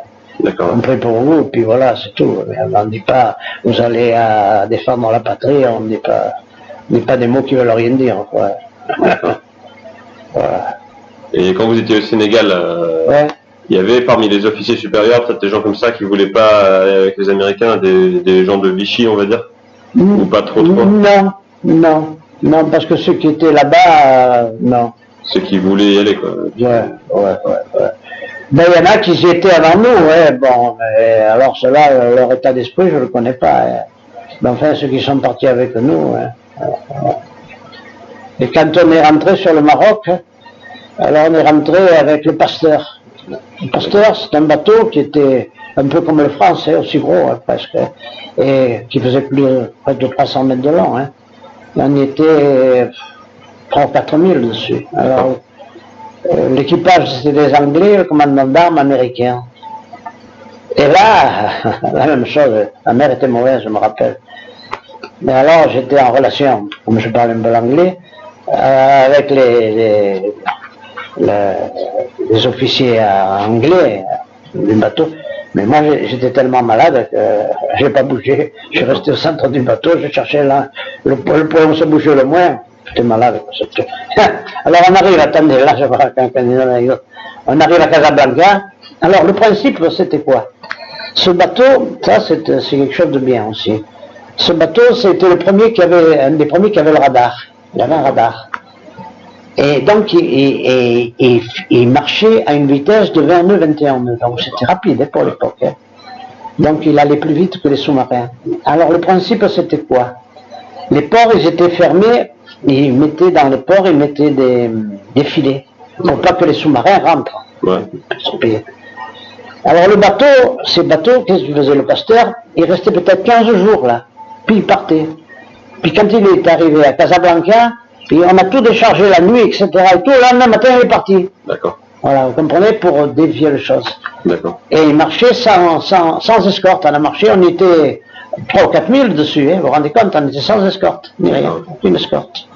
Voilà, il avait le radar, lui, pour se repérer un peu, voilà. D'accord. Voilà. Et alors, l'anecdote, c'est quoi? C'est que j'étais tellement malade, je me rappelle toujours, on avait tous nos paquetages par terre et tout, et il y avait un petit carré de jardin, ça fait un petit square, c'est plutôt un petit square. Et un jour après, encore j'ai eu ce soir qui montait en mer, qui montait. Encore le mal de mer. D'accord. Ouais, en fin de compte, vous étiez bien content de ne pas vous retrouver en Indochine après la guerre. Ah oui, j'étais content de ne pas y aller. Je serais mort. Ben, je ne le savais pas, parce que je ne savais pas qu'ils iraient en Indochine, et ils ne le savaient pas, parce qu'autrement ils n'auraient jamais pris la reconduction tacite du contrat. Mais ce que j'ai compris, c'est que la reconduction tacite du contrat, ça m'engageait moi, mais ça n'engageait pas eux. Ouais. Voilà, c'est la seule chose que j'ai compris. Comme ça, je l'ai compris. Et c'est ce qui s'est passé. Le pauvre type, tout le bataillon allait pas pour l'Indochine. J'étais pas content. Vous vous rendez compte un peu en ayant fait toute la guerre, et être parti de France, faire tout ce qu'on a fait, et le remerciement, les ont eu se faire tuer là-bas. Ah ouais, ils se sont fait trahir, quoi. Ouais. Enfin, l'armée, c'est comme ça, quoi. C'est comme ça. D'accord. Alors il me dit, mais tu es pistonné, qu'est-ce que tu as fait? J'ai dit, moi j'ai rien fait du tout.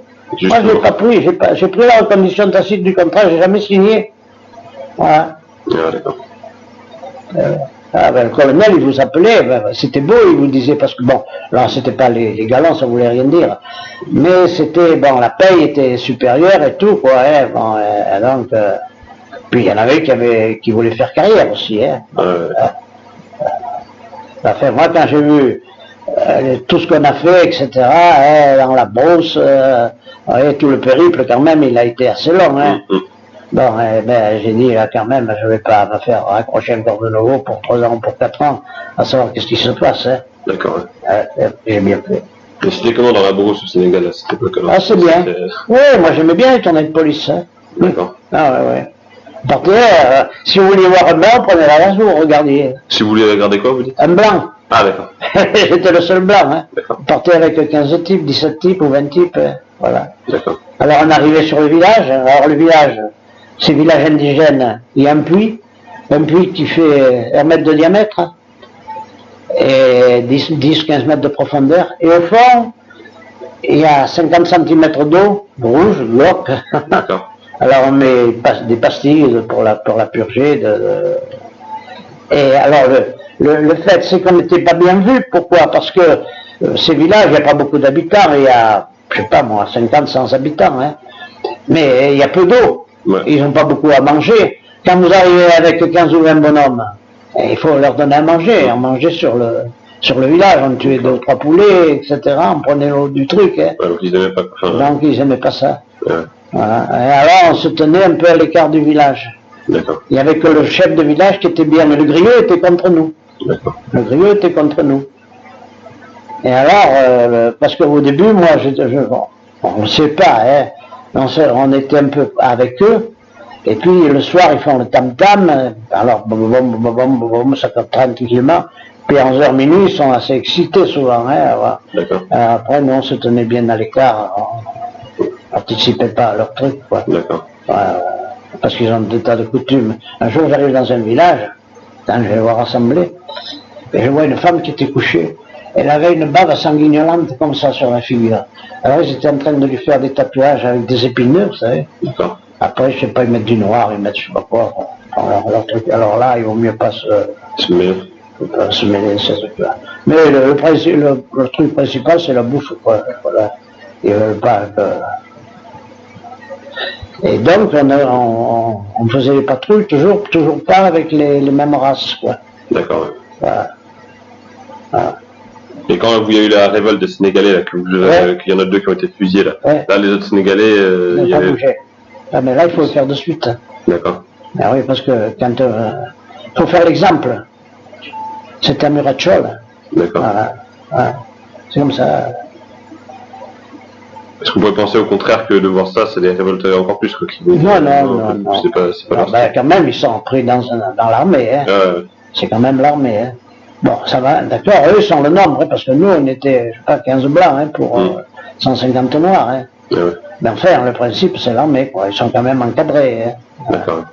Puis il y a un principe d'obéissance et tout. Puis, il y a un ou deux meneurs, hein, il n'y a pas, enfin, un ou deux, il y en a peut-être 4 ou 5, quoi.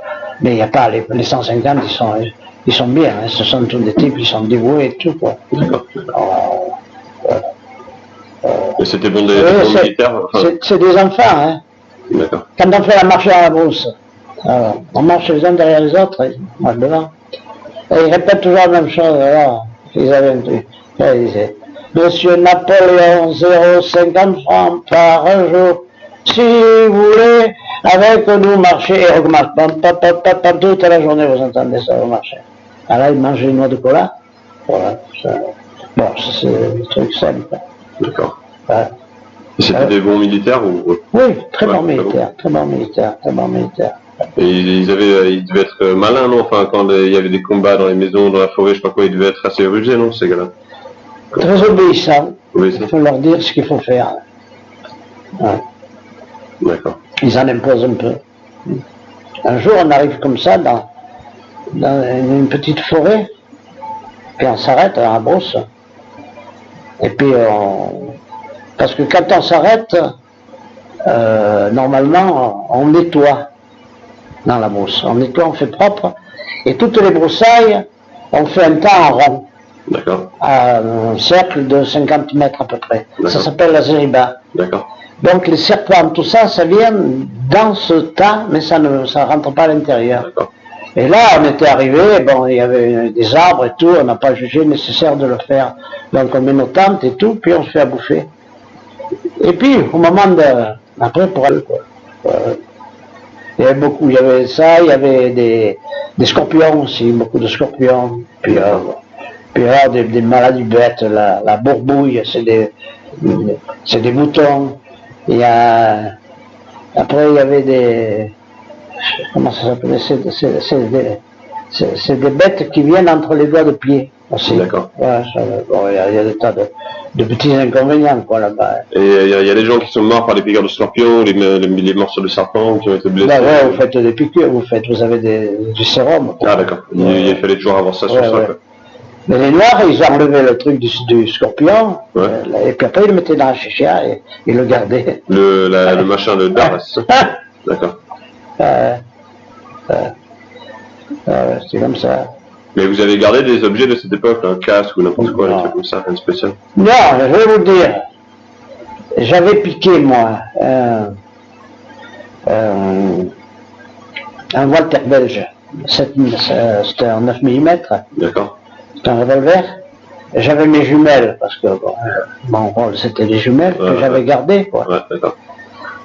Et dans ce train, là, vous avez... je me suis endormi, les jumelles et le revolver sont partis. D'accord. Je suis arrivé tout nu, quoi,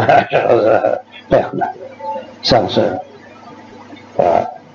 Il n'y avait rien à garder. D'accord. J'avais fait des photos. Alors je sais pas où je les ai foutues, j'ai des photos.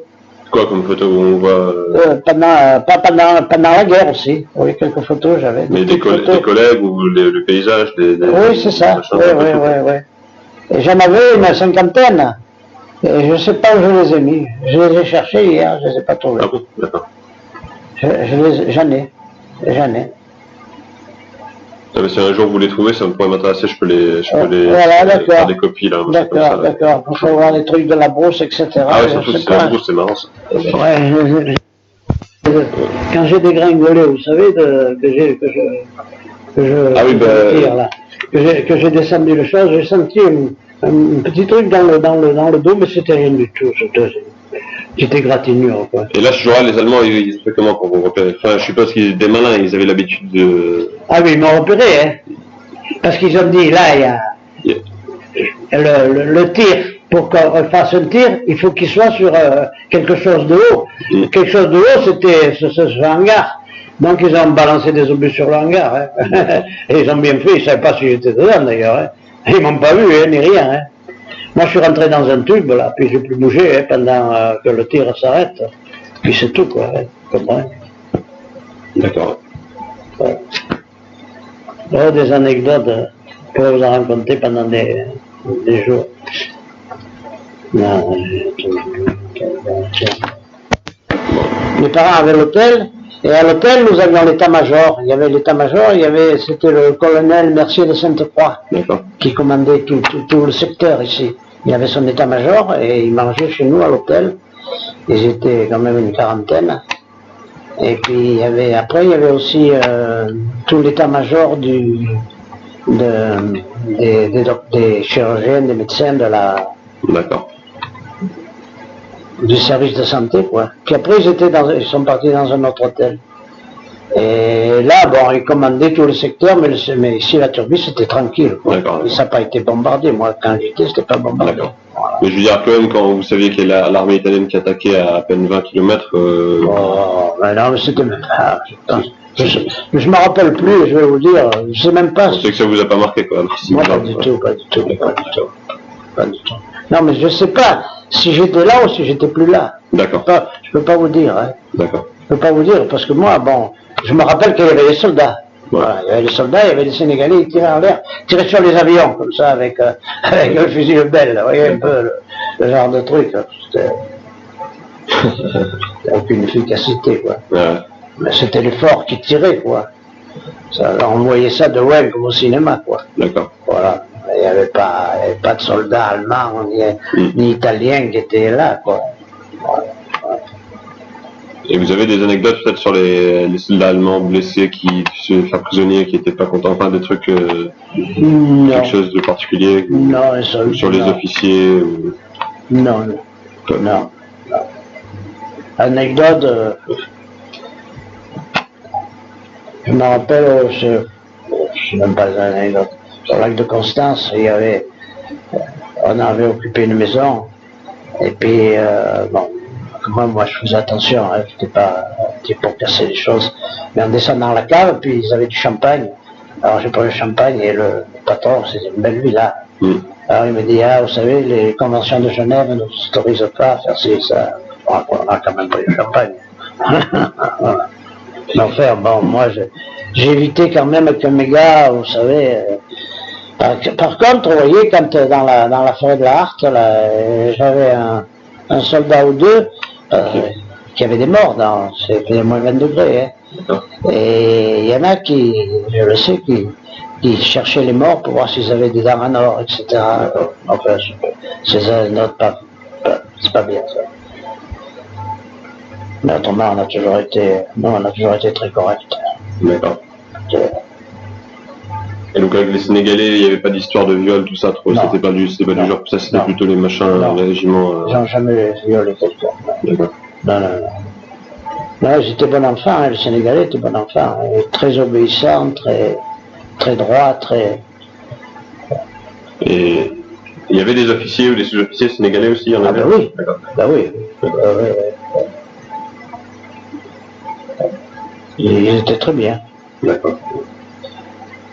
Vous savez, parce que la relation avec nous, on avait la relation, on les commandait, mais qui effectivement parlaient leur langue et qui les commandaient, c'était les sous-officiers noirs, hein, les caporals, sergents, adjudants, etc. Voilà.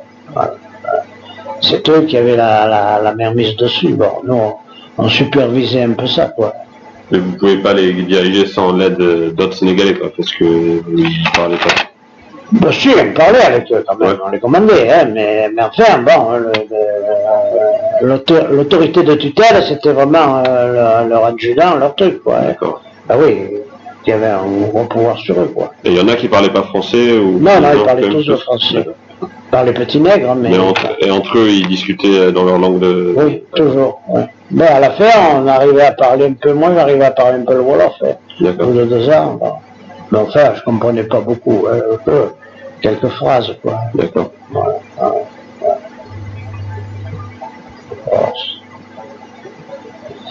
Et les races, c'est pas les mêmes, hein. Ouais. Ah, ouais. Il y a des races qui sont c'est pas la même mentalité, il y en a qui sont plus francs que d'autres, il y en a qui sont plus calculateurs, il y en a qui sont plus simples, D'accord. Le Wolof est plus évolué, c'est le type du Sénégal, c'est le Wolof, la race. D'accord. Après, vous avez une race qui est le Soussou, qui est de Guinée, je sais plus, qui est déjà plus pleutre, plus... Après, il y en a qui sont plus fiers. Vous savez que chaque race là-bas avait ses avantages, ses inconvénients. Et au sein du régiment, ils étaient mélangés les races ou... Ah oui. Donc il y avait un peu de tout dans l'unité. Oui, mélangés. Et ça va entre eux, il n'y avait pas des histoires... Non. Ils s'entendaient. Non, ils s'entendaient bien. C'était bien. Bon, vous savez, j'ai regretté tout ce que j'ai fait, ça. C'était un peu, comment dirais-je, il y a eu des moments où c'était comment dirais-je, cette pression du canon, etc., qu'on allait vers le chose, d'être toujours les mêmes, ça c'était un peu pesant. Bah, il devait y avoir des moments où vous croyez que vous en sortirez jamais vivant, enfin... Vous y pensez pas? Non. Non, de toute façon, tous les jours c'est la même chose. Donc vous n'aviez plus la notion du danger, des choses. C'était bon de sauver votre peau, de faire votre métier, quoi. D'éviter de faire le moins de fautes possible. Vous voyez? Ouais. Voilà. Parce que des fautes on en fait. Hein.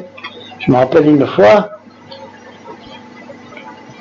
dans une plaine comme ça, on marche vers l'ennemi. Et puis il y avait un petit alvègue ou un ruisseau à sec, je sais plus quoi. Bon, j'ai dit, on rentre dedans, hein. On est toujours un peu protégé. Et puis on avance. Puis je prends ma boussole, à un moment donné, je dis, oh putain, je suis plus dans la direction. Et j'étais déjà à 200 mètres ou 300 mètres du front. D'accord. Et là, quand on se relevait, ça tirait. Hein. Là, on roulait par terre, hop, on se levait, on roulait pour se remettre dans la direction. Vous voyez, des fautes, on en fait. Hein. Il y a des tas d'aléas. Hein. Mais ça, par exemple, la protection avec les chars, c'était bien. Le char, on avançait, et puis ça tapait dur, puis ils nous coinçaient comme ça. Donc il y avait la maison qui nous protégeait, le char qui nous protégeait. Et ça, par exemple, un machin comme ça, vous l'avez appris à l'entraînement ou c'est juste au bout de 5 minutes que vous voyez faire puis vous apprenez sur le tas? On le voit faire, hein. On le voit faire. D'accord. On le voit faire, et puis on le fait, et on se protège. Mais les chars en ville, c'est pas toujours facile, bon, parce qu'il suffit que l'autre en face, il a un lance-roquette, un machin. Ouais, non, mais maintenant on avait des bons chars, hein. Ouais. C'est les chars allemands, les chars américains. C'était les Sherman, et il y avait le TD, le Tank Destroyer. D'accord. Alors le Sherman, c'est un char de combat pour avancer, pour les troupes, pour détruire. Ouais. Et le Tank Destroyer, c'est pour tirer sur les autres chars, pour tirer sur le Tigre, etc. Et le Tank Destroyer, il avait quel calibre de canon? C'était du 75 aussi? Non, c'était du 105. D'accord, donc c'est pour ça justement que... Ouais, et lui, la tourelle, elle bougeait pas, c'est ça? Il bougeait. La tourelle, elle tournait aussi? Ouais, d'accord, mais c'était à ciel ouvert, non? C'est pas ça, le Tank Destroyer? Non, il était comme ça, je sais pas, il était gros, hein, c'était un gros char. D'accord. Un Destroyer. Il était bon, c'était un bon char. D'accord. Ouais. Mais les Allemands, ils avaient le machin, leur petit pied de Panzerfaust. Non, mais leur truc à main, là, leur roquette, le Panzerfaust. Ouais. Ça, dans les villes, ils s'en servaient pas trop contre les chars, là? Mais... Ils s'en servaient. Mais enfin, nos chars, je vous ai dit, l'artillerie faisait déjà un bon débarras, hein, avant. Hein. Ouais, d'accord. Voilà. Bon, alors c'était des points de résistance précis. Mais enfin, bon, et dirais, nous, on avait aussi les rocket guns, hein, ça s'appelle. D'accord. Rocket gun, c'est ce gros tube là, qu'on tire contre les chars. D'accord. Moi, on n'en avait pas, donc moi j'étais dans les mortiers. C'était pas mon job, quoi. D'accord. D'affaire, le plus, c'était char contre char, quoi. Hein. Ouais, la bagarre, char contre char. Ça, vous avez vu des combats de char contre char? Ben, on était char contre char, on voit pas là, on est dans la bagarre. Ouais. On voit un char qui brûle, on voit un char qui est arrêté, c'est tout, ouais. Vous l'avez doublé, puis tout d'un coup, il s'arrête, puis il prend feu, et puis voilà. Là, les types dedans, ils brûlent ou ils essaient de sortir, ça dépend des fois. Vous avancez, vous regardez pas. Hein. D'accord. Chacun fait son truc, et vous avez un point de chute, il faut avancer. Et voilà. Mais enfin, avoir l'Allemand en face, j'en ai vu une fois ou deux, c'est tout, quoi. D'accord. Comment on le voit pas, on tire sur des objectifs, sur des maisons, sur des chars, sur des cibles, quoi. D'accord. Bon, le gars, on le voit pas, d'abord il se camoufle. Et ceux qui étaient vraiment, vous étiez dans les mortiers, mais ceux qui étaient avec les mitrailleuses, tout ça, ils devaient quand même les voir un peu plus souvent, peut-être, non? Oui. Mais enfin, l'ennemi, vous le voyez quand même pas, parce qu'il est caché. Ouais. Il est caché dans une maison, il est caché derrière un arbre, il est caché... Ouais, vous voyez juste un mouvement comme ça. Voilà, c'est tout, ouais. Puis après, il est déquillé par l'artillerie, il est déquillé par vos armes automatiques, par les obus, partout, par les mitrailleuses. Mais c'est pas, comment dirais-je, c'est pas la guerre de 14 où un fusil va tuer un type ou la baïonnette va tuer quelqu'un. Ouais. Ça n'existait pas, ça. Il n'y avait pas du corps à corps, quoi. Ouais. Voilà. Surtout l'artillerie, les armes automatiques, c'était la guerre industrielle un peu comme ça. D'accord. Ouais. Et quand vous étiez avec vos mortiers, c'est comment vous communiquiez? Vous aviez des radios, des téléphones? Vous avez des radios? Oui, c'était comment ça s'appelle? C'est le téléphone portable, là, le gros, là. Le gros machin comme ça avec l'antenne? Ouais, non, on ne vient pas maintenant. D'accord. Ouais. Bah, c'est pas grave. Oui, j'en avais un, moi. D'accord. J'en avais un. C'était une boîte qui était rectangulaire, comme ça, haute comme ça, quoi. Ouais, je vois comment c'est. Ouais. D'accord. Talkie-walkie. D'accord. C'est ça qu'il est. D'accord. Voilà. Alors moi, j'avais talkie-walkie et des jumelles. D'accord. Voilà. Et j'avais, au début, dans l'armée américaine, ils nous avaient donné la Thompson. D'accord. La mitraillette Thompson. Puis après, j'avais trouvé trop lourde. D'accord. Alors, j'avais gardé le revolver, le Parabellum. Le Parabellum, C'est un truc qui pèse un âne mort, c'est lourd. Hein. Les Parabellum, c'est allemand, non ça? Par-dessus, comme ça. Alors, hop, on les a éliminés, les stèles. D'accord. Et à ce moment-là, j'avais pris un Beretta. D'accord. Un mitraillette Beretta, qui était très bonne. Parce que la plupart de ces armes, les munitions, c'est toujours du 9 mm. Ouais. Alors, c'est la même chose. Le Beretta, c'est celui qui avait 3-4 fentes là au-dessus du Voilà, canon, c'est ça, où c'était stable, c'est ça. Beretta. Mais ça, vous l'avez trouvé où? C'est un Allemand qui avait ça? Oui, on le piquait, à droite et à gauche. Hein. D'accord. Piquait. Mais vous, en tant que gars de mortier, en fait, vous deviez très rarement tirer avec la mitraillette, non? Non, moi je m'en suis servi dans cette chose, dans la bagarre de rue, quoi. Mais c'est tout, quoi. Ah oui, c'est tout. D'accord, donc une seule fois où... Ben c'était pas mon rôle, hein. Ouais. Moi, mon rôle, c'était de régler les tirs de mortier, etc., de faire des repérages, des trucs, et voilà. D'accord. Ouais. Et dans la bataille de rue, vous avez réussi à toucher quelqu'un avec, un Allemand, là ou... Ben, j'ai tiré, je sais pas si j'ai touché. Après, j'ai tiré aussi quand j'étais dans ce magasin. Il y a un type qui venait vers nous, des Allemands, j'étais deux. D'accord. Et alors, je les ai vus à travers la fenêtre, j'ai tiré dessus, puis je crois qu'un est tombé, l'autre s'est éclipsé, puis je n'ai plus vu. D'accord. Voilà, ça a été une journée et une nuit très difficile. Puis il se plaignait, il était blessé à mort. Hein. Peut-être pas à mort, j'en sais rien. Hein. Et le plus fort, c'est que le lendemain, bon, quand il est venu les autres, je les ai laissés, je ne les ai jamais plus revus. Et heureusement que moi, j'avais déjà beaucoup de paquets de pansements. Et pour se protéger, on avait ça, on avait la poudre, quoi. La chose, hein, là, c'était... Sulfamide, je crois. Sulfamide, voilà. Sulfamide blanc. Et puis, c'était des boîtes en fer, et il y avait 2 pansements coulissants sur une bande. D'accord. J'en avais 5 ou 6, quoi.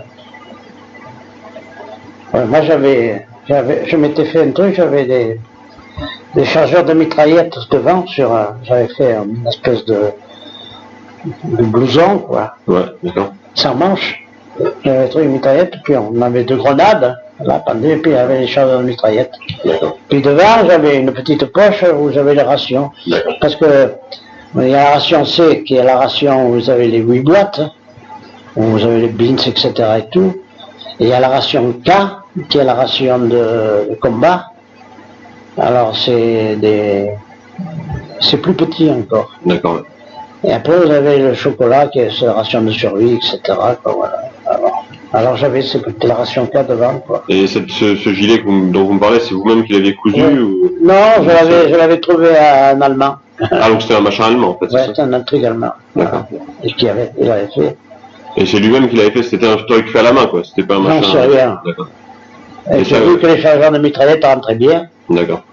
Et il y avait le trou pour mettre les 2 grenades. Et puis ça protégeait, hein, quand même. Un peu, quoi. Voilà, protégé. Derrière, il n'y avait rien. Voilà. Et on avait le blouson américain, quoi. Voilà. D'accord. Et ce gilet, vous l'avez jeté après, je suppose. Bah oui.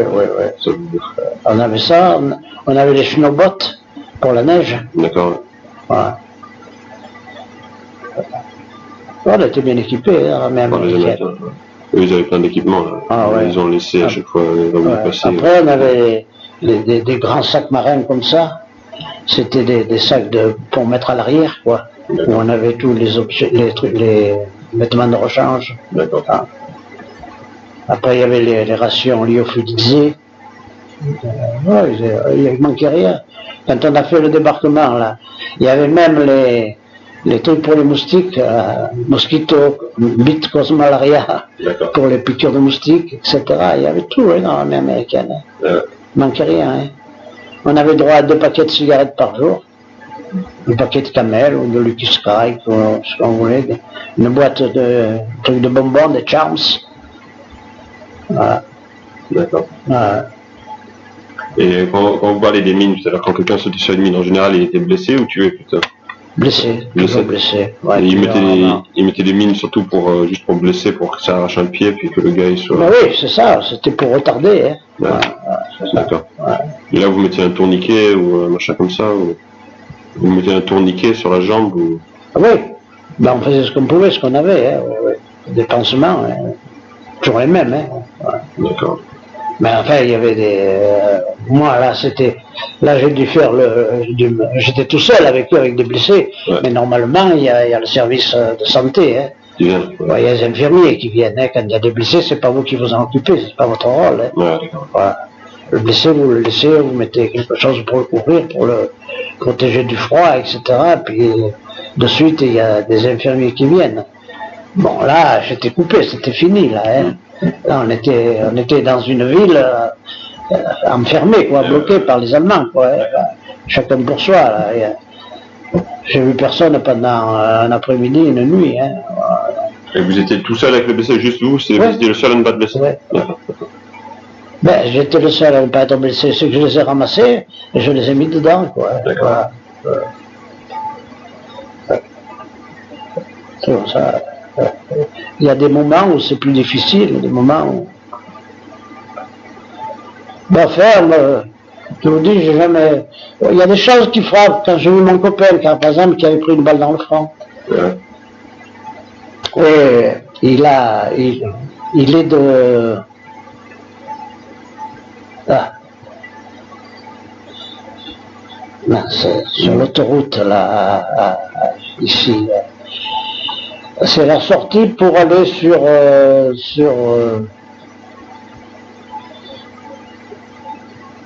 Fréjus. Non, pas sur Fréjus, après. Pour aller sur Saint-Tropez. Vers Cavallard, Draguignan, tout ce enfin, je ne connais pas trop. Gassin, là. Non, non. Après, le nom va me venir. Il y a le monument aux morts et il a marqué le premier renard, Jean. Ah bon, d'accord. Il s'appelle Renard. D'accord. Renard. Et alors, ce garçon, ça c'est marrant. Partout où on passait, en Afrique ou au Maroc, il se fiançait. D'accord. Il se fiançait avec une fille, il voyait les parents, etc. Et après, il partait. Après, on partait. Voilà. Là, c'était des filles blanches alors ou c'était... Ouais, ce qu'il y avait. Ce qu'il y avait, des blanches et des noirs. Alors, une fois, je vais vous dire, c'était au Maroc, ça. Donc, on était dans la Médina et on jouait au bridge. Quoi. Et on était sur un coffret, sur une valise, une malle, une espèce de malle, c'était fermé. Dedans, il y avait des draperies, je sais pas quoi. Puis un jour, il y a un type qui arrive en arabe, et il voulait prendre la malle. Il dit, non, t'as pas la malle, tu la laisses là. Nous, on s'en sert, on joue parce qu'il n'y a pas de meubles, il n'y a que des tapis, des trucs comme ça. Et puis il est parti. Alors ça nous a intrigués. Hein. On la malle, je regarde. Et puis j'ai vu dans la doublure, il y avait de l'argent arabe, quoi. D'accord. Et il y avait ce renard argent. Donc, alors on s'est partagé l'argent. Alors nous, on allait au restaurant, hein, c'était à Fès, au Maroc. Et lui, il a gardé, le pauvre, il est mort avec son argent qui valait rien du tout. Hein, au lieu de le dépenser au restaurant, etc. Nous, on faisait venir le cocher à la caserne, qui nous prenait, puis on allait manger, voilà. D'accord. Ouais, en argent. Oui, ça m'a frappé, parce que je l'ai vu, là, je traverse ce pont, cette rivière qui était comme de là à là-bas, hein. Je vois mon gros argent, une balle en plein front, là. Là, vous avez des casques, tout ça, normalement. Oui, ben, un casque américain. Ouais. Ah, mais il n'a pas eu de sous. Ouais. Et de manière, c'est très... Ben, il servait à tout, le casque. À faire le café, à faire la soupe, à faire... Mais je vais vous dire, un jour, c'était en vue de choses, c'était dans la plaine en vue de Sochaux, il y avait le fort du Lomont, là-haut. Et dans un trou de but immense, c'était un gros trou de but, avec des prisonniers, on tournait, c'était la nuit, il faisait moins 20 dans la neige. J'avais un froid au pied, j'en pouvais plus. Parce que quand j'étais au Sénégal, on avait un chèche. Le chèche, c'est une espèce de drap très fin pour protéger du sable. Vous savez, qui fait 2 mètres, qui fait 1 mètre de large. Qui l'enroule autour de la tête. Voilà, on l'enroule pour pas que le sable vienne. Pendant les 2 ans que j'étais là-bas, d'ailleurs, j'ai toujours mangé du sable. Chaque fois que vous mangez, que vous faites ça, crac, il y a du sable tellement fin, le sable, que vous avez toujours du sable entre les dents. Et cette nuit-là, j'ai enlevé mes souliers, j'ai mis le chèche autour du pied et j'ai mis les pieds dans le casque. Et bien là, j'avais plus froid. Pendant 1 heure ou 2, puis après j'ai continué à tourner avec les autres. Il y en a qui sont morts de froid là, peut-être? Non, jamais. Et qui sont endormis? Non. Même peut-être des blessés des fois? Non, on avait froid, très froid. pas le choix, parce que, je vous l'ai dit, il faisait moins 20, moins 20. Non, il faisait froid. Puis on couchait dans la forêt, hein, dans la forêt de la Harte, c'était pas marrant. Hein.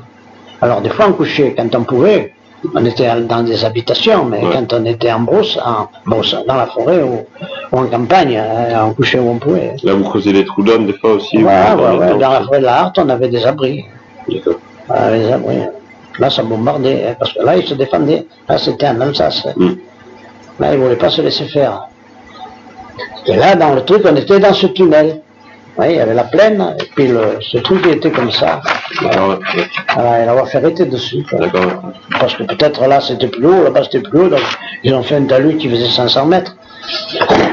Et ce trou, il faisait un trou d'homme qui faisait, je sais pas moi, 1 mètre de diamètre et 2 mètres de haut, quoi, et qui traversait la totalité de la voie ferrée. C'est pour que les gens puissent passer d'un côté à l'autre. Hein. Etc. Là, on était chez l'habitant. Alors là, les gens nous recevaient bien, ils nous invitaient à manger, etc. Et tout, quoi. Là, c'était la belle vie, quoi, à côté. Parce que, parce qu'à pied, on a fait de la marche à pied, de la marche en camion. Heureusement, on a de la chance. C'est une question que je me suis posée. On n'a jamais été malade, personne. Personne. C'est ça que je ne comprends pas. Bizarre, c'est bizarre parce que normalement en temps de guerre, même avant il y avait plus de morts par maladie que par le combat. Ben là non, c'est pas malade. C'est-à-dire qu'on était un peu, des fois on allait dans des maisons, des fois on était en brousse, des fois on était, on était plus malade au Sénégal, oui. Parce qu'au Sénégal vous aviez la dysenterie abuvienne, ça c'était mauvais. Hein. Là vous ne pourriez pas vous l'enlever. Hein. Puis il y avait une autre maladie, c'était la billeuse. D'accord. Ça bloquait les reins, là on mourait. Après il y avait aussi la fièvre jaune. D'accord. Mais on a été des premiers à être vaccinés du vaccin anti-amaril. D'accord. Puis il y avait le paludisme.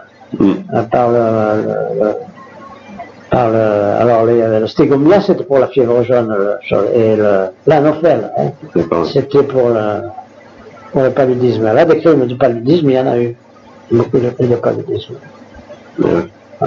Et niveau serpent et tout ça, il y en avait beaucoup, c'était fallait se méfier toujours. Oui, il y en avait. Mais c'est-à-dire qu'on avait des moustiquaires, on se mettait des moustiquaires. Alors on mettait le caméléon, il était en haut, il restait à la moustiquaire. Puis il rentrait toujours d'autres moustiques, il dit tic, tic, tic, tic. D'accord. Donc c'est le garde du corps. Le garde du corps. Et puis alors, les serpents, des fois on envoyait par terre. Alors on prenait même une petite baguette, tac, pour le tuer. Comme ça. Ouais. Mais après, il fallait faire attention quand même. Faire attention. Et des fois, il y avait des histoires où le serpent il était dans les habits ou dans les boîtes ou des machins comme ça cachés. Mais pas souvent, quoi. D'accord. Et au début, je vous ai dit, quand j'étais dans ce truc disciplinaire où il y avait ces types qui étaient condamnés, là, pas condamnés, ils étaient dans un truc qui était difficile, quoi, et que j'étais nommé là-dedans. Ça ne me faisait pas plaisir, je ne suis pas resté longtemps d'ailleurs. Eh bien, les gars, on leur faisait faire le tombeau. D'accord. Le tombeau, c'est que quand ils faisaient une connerie, ils faisaient un trou dans le sable, et ils se mettaient dedans, on mettait la toile de tente, on les protégeait, et ils restaient là pendant X heures. Et on leur faisait faire des travaux de nuit, et le matin, à 4 heures du matin, on faisait des marches, puis on rentrait, etc. Mais c'était tout des types qui avaient 15 ans de service et puis qui avaient fait des conneries, quoi. D'accord. Et là, c'était des blancs, des noirs, un mélange? Tous les blancs. Tous les blancs, d'accord. Tous les blancs. C'était bataillon autonome d'infanterie coloniale du Maroc, le BAICM, tout à l'heure que je vous ai dit. Bataillon autonome d'infanterie coloniale du Maroc. D'accord. C'était un bataillon disciplinaire. Et ils faisaient quoi comme conneries qui se trouvaient là-dedans?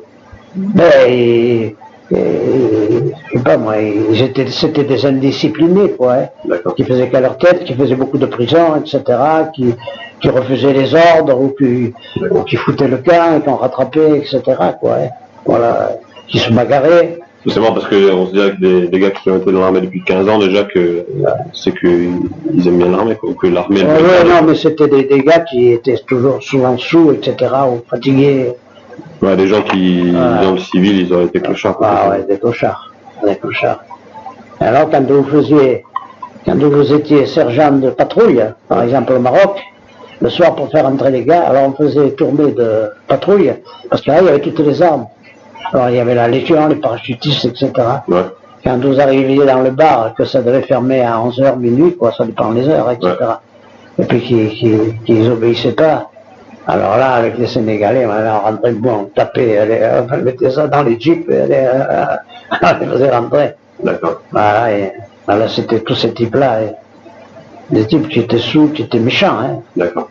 On a vu des types, vous avanciez pour les commander, prenez une bouteille à casser sur le comptoir et vous l'envoyez sur la figure, hein, la bouteille. C'est des types qui avaient plus bien leur truc, quoi. C'était. Bah, des gars comme ça, pourquoi ils se faisaient pas tout simplement virer de l'armée, parce que ça raconte les gars. Ben, parce que, j'en sais rien, moi, parce qu'eux, ils ont été envoyés dans ce truc disciplinaire. Et comment vous faisiez à respecter la discipline, alors, quand, justement, quand... Ah ben, moi, j'arrivais pas à la faire respecter. Je me souviens, mais j'arrivais pas, hein. D'accord. Je demandais à être muté, hein. D'accord. Ils m'envoyaient chier, hein. Là, c'était que des blancs, le BICM. Ouais, d'accord. C'est le premier truc que j'ai fait, le BICM. Moi, je m'étais engagé pour aller dans le foutage d'Allon, puis ils m'ont balancé là-dedans. On fait des choses. Moi qui voulais voir de la montagne et des trucs, et des crocodiles et tout, ils m'ont mis là-dedans. En fait. Puis c'est pas ça, c'est qu'il fallait faire comme eux, les travaux de lui de temps en temps, il fallait aller voir, vérifier. S'ils étaient là, vous étiez de garde, etc. Hein. C'était pas marrant, hein. D'accord. Mais j'étais mené à la dure, hein. Ah, je suis pas resté longtemps, je suis resté 3 mois ou 6 mois, pas plus. Puis ils ont vu que j'étais pas apte à faire ça. Ouais. Mais il y avait la Légion aussi là-bas, donc là vous avez vu un peu les légionnaires, tout ça. Oui. Et eux, ils étaient comment là? Oui, j'étais bien. Hein, ils étaient bien. Ouais, j'étais bien. Eux, il y avait la discipline, c'était autre chose. Mais eux, c'était pas des gars comme ceux du BSM, hein. D'accord. C'était des types bien, hein. D'accord. Des durs, mais qui obéissaient. D'accord. Obéissaient, ouais.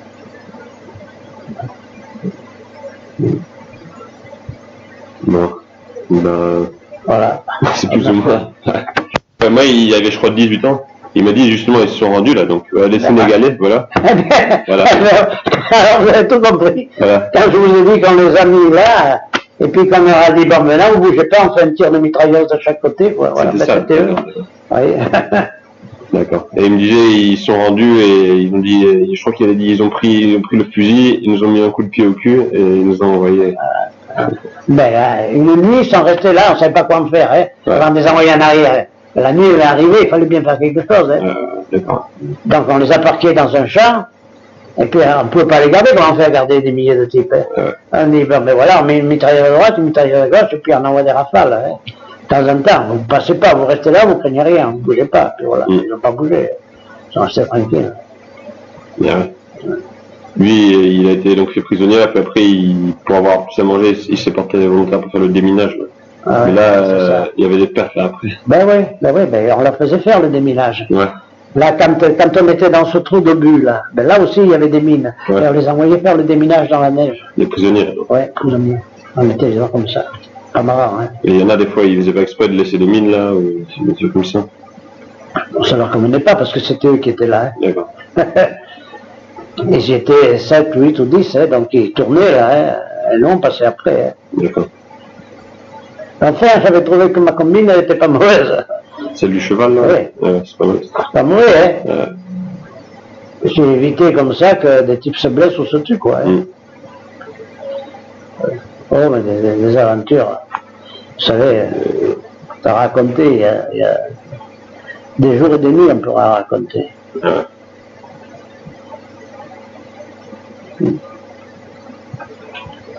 Non. Je dis, il y a des gens qui se sont retrouvés à 25, 26 ans, qui se sont servis des armes toute leur vie et qui n'avaient pas de métier à la sortie. Bon, il y en a qui savaient ce qu'ils voulaient faire. Bon, je me suis bien débrouillé, je travaillais, etc.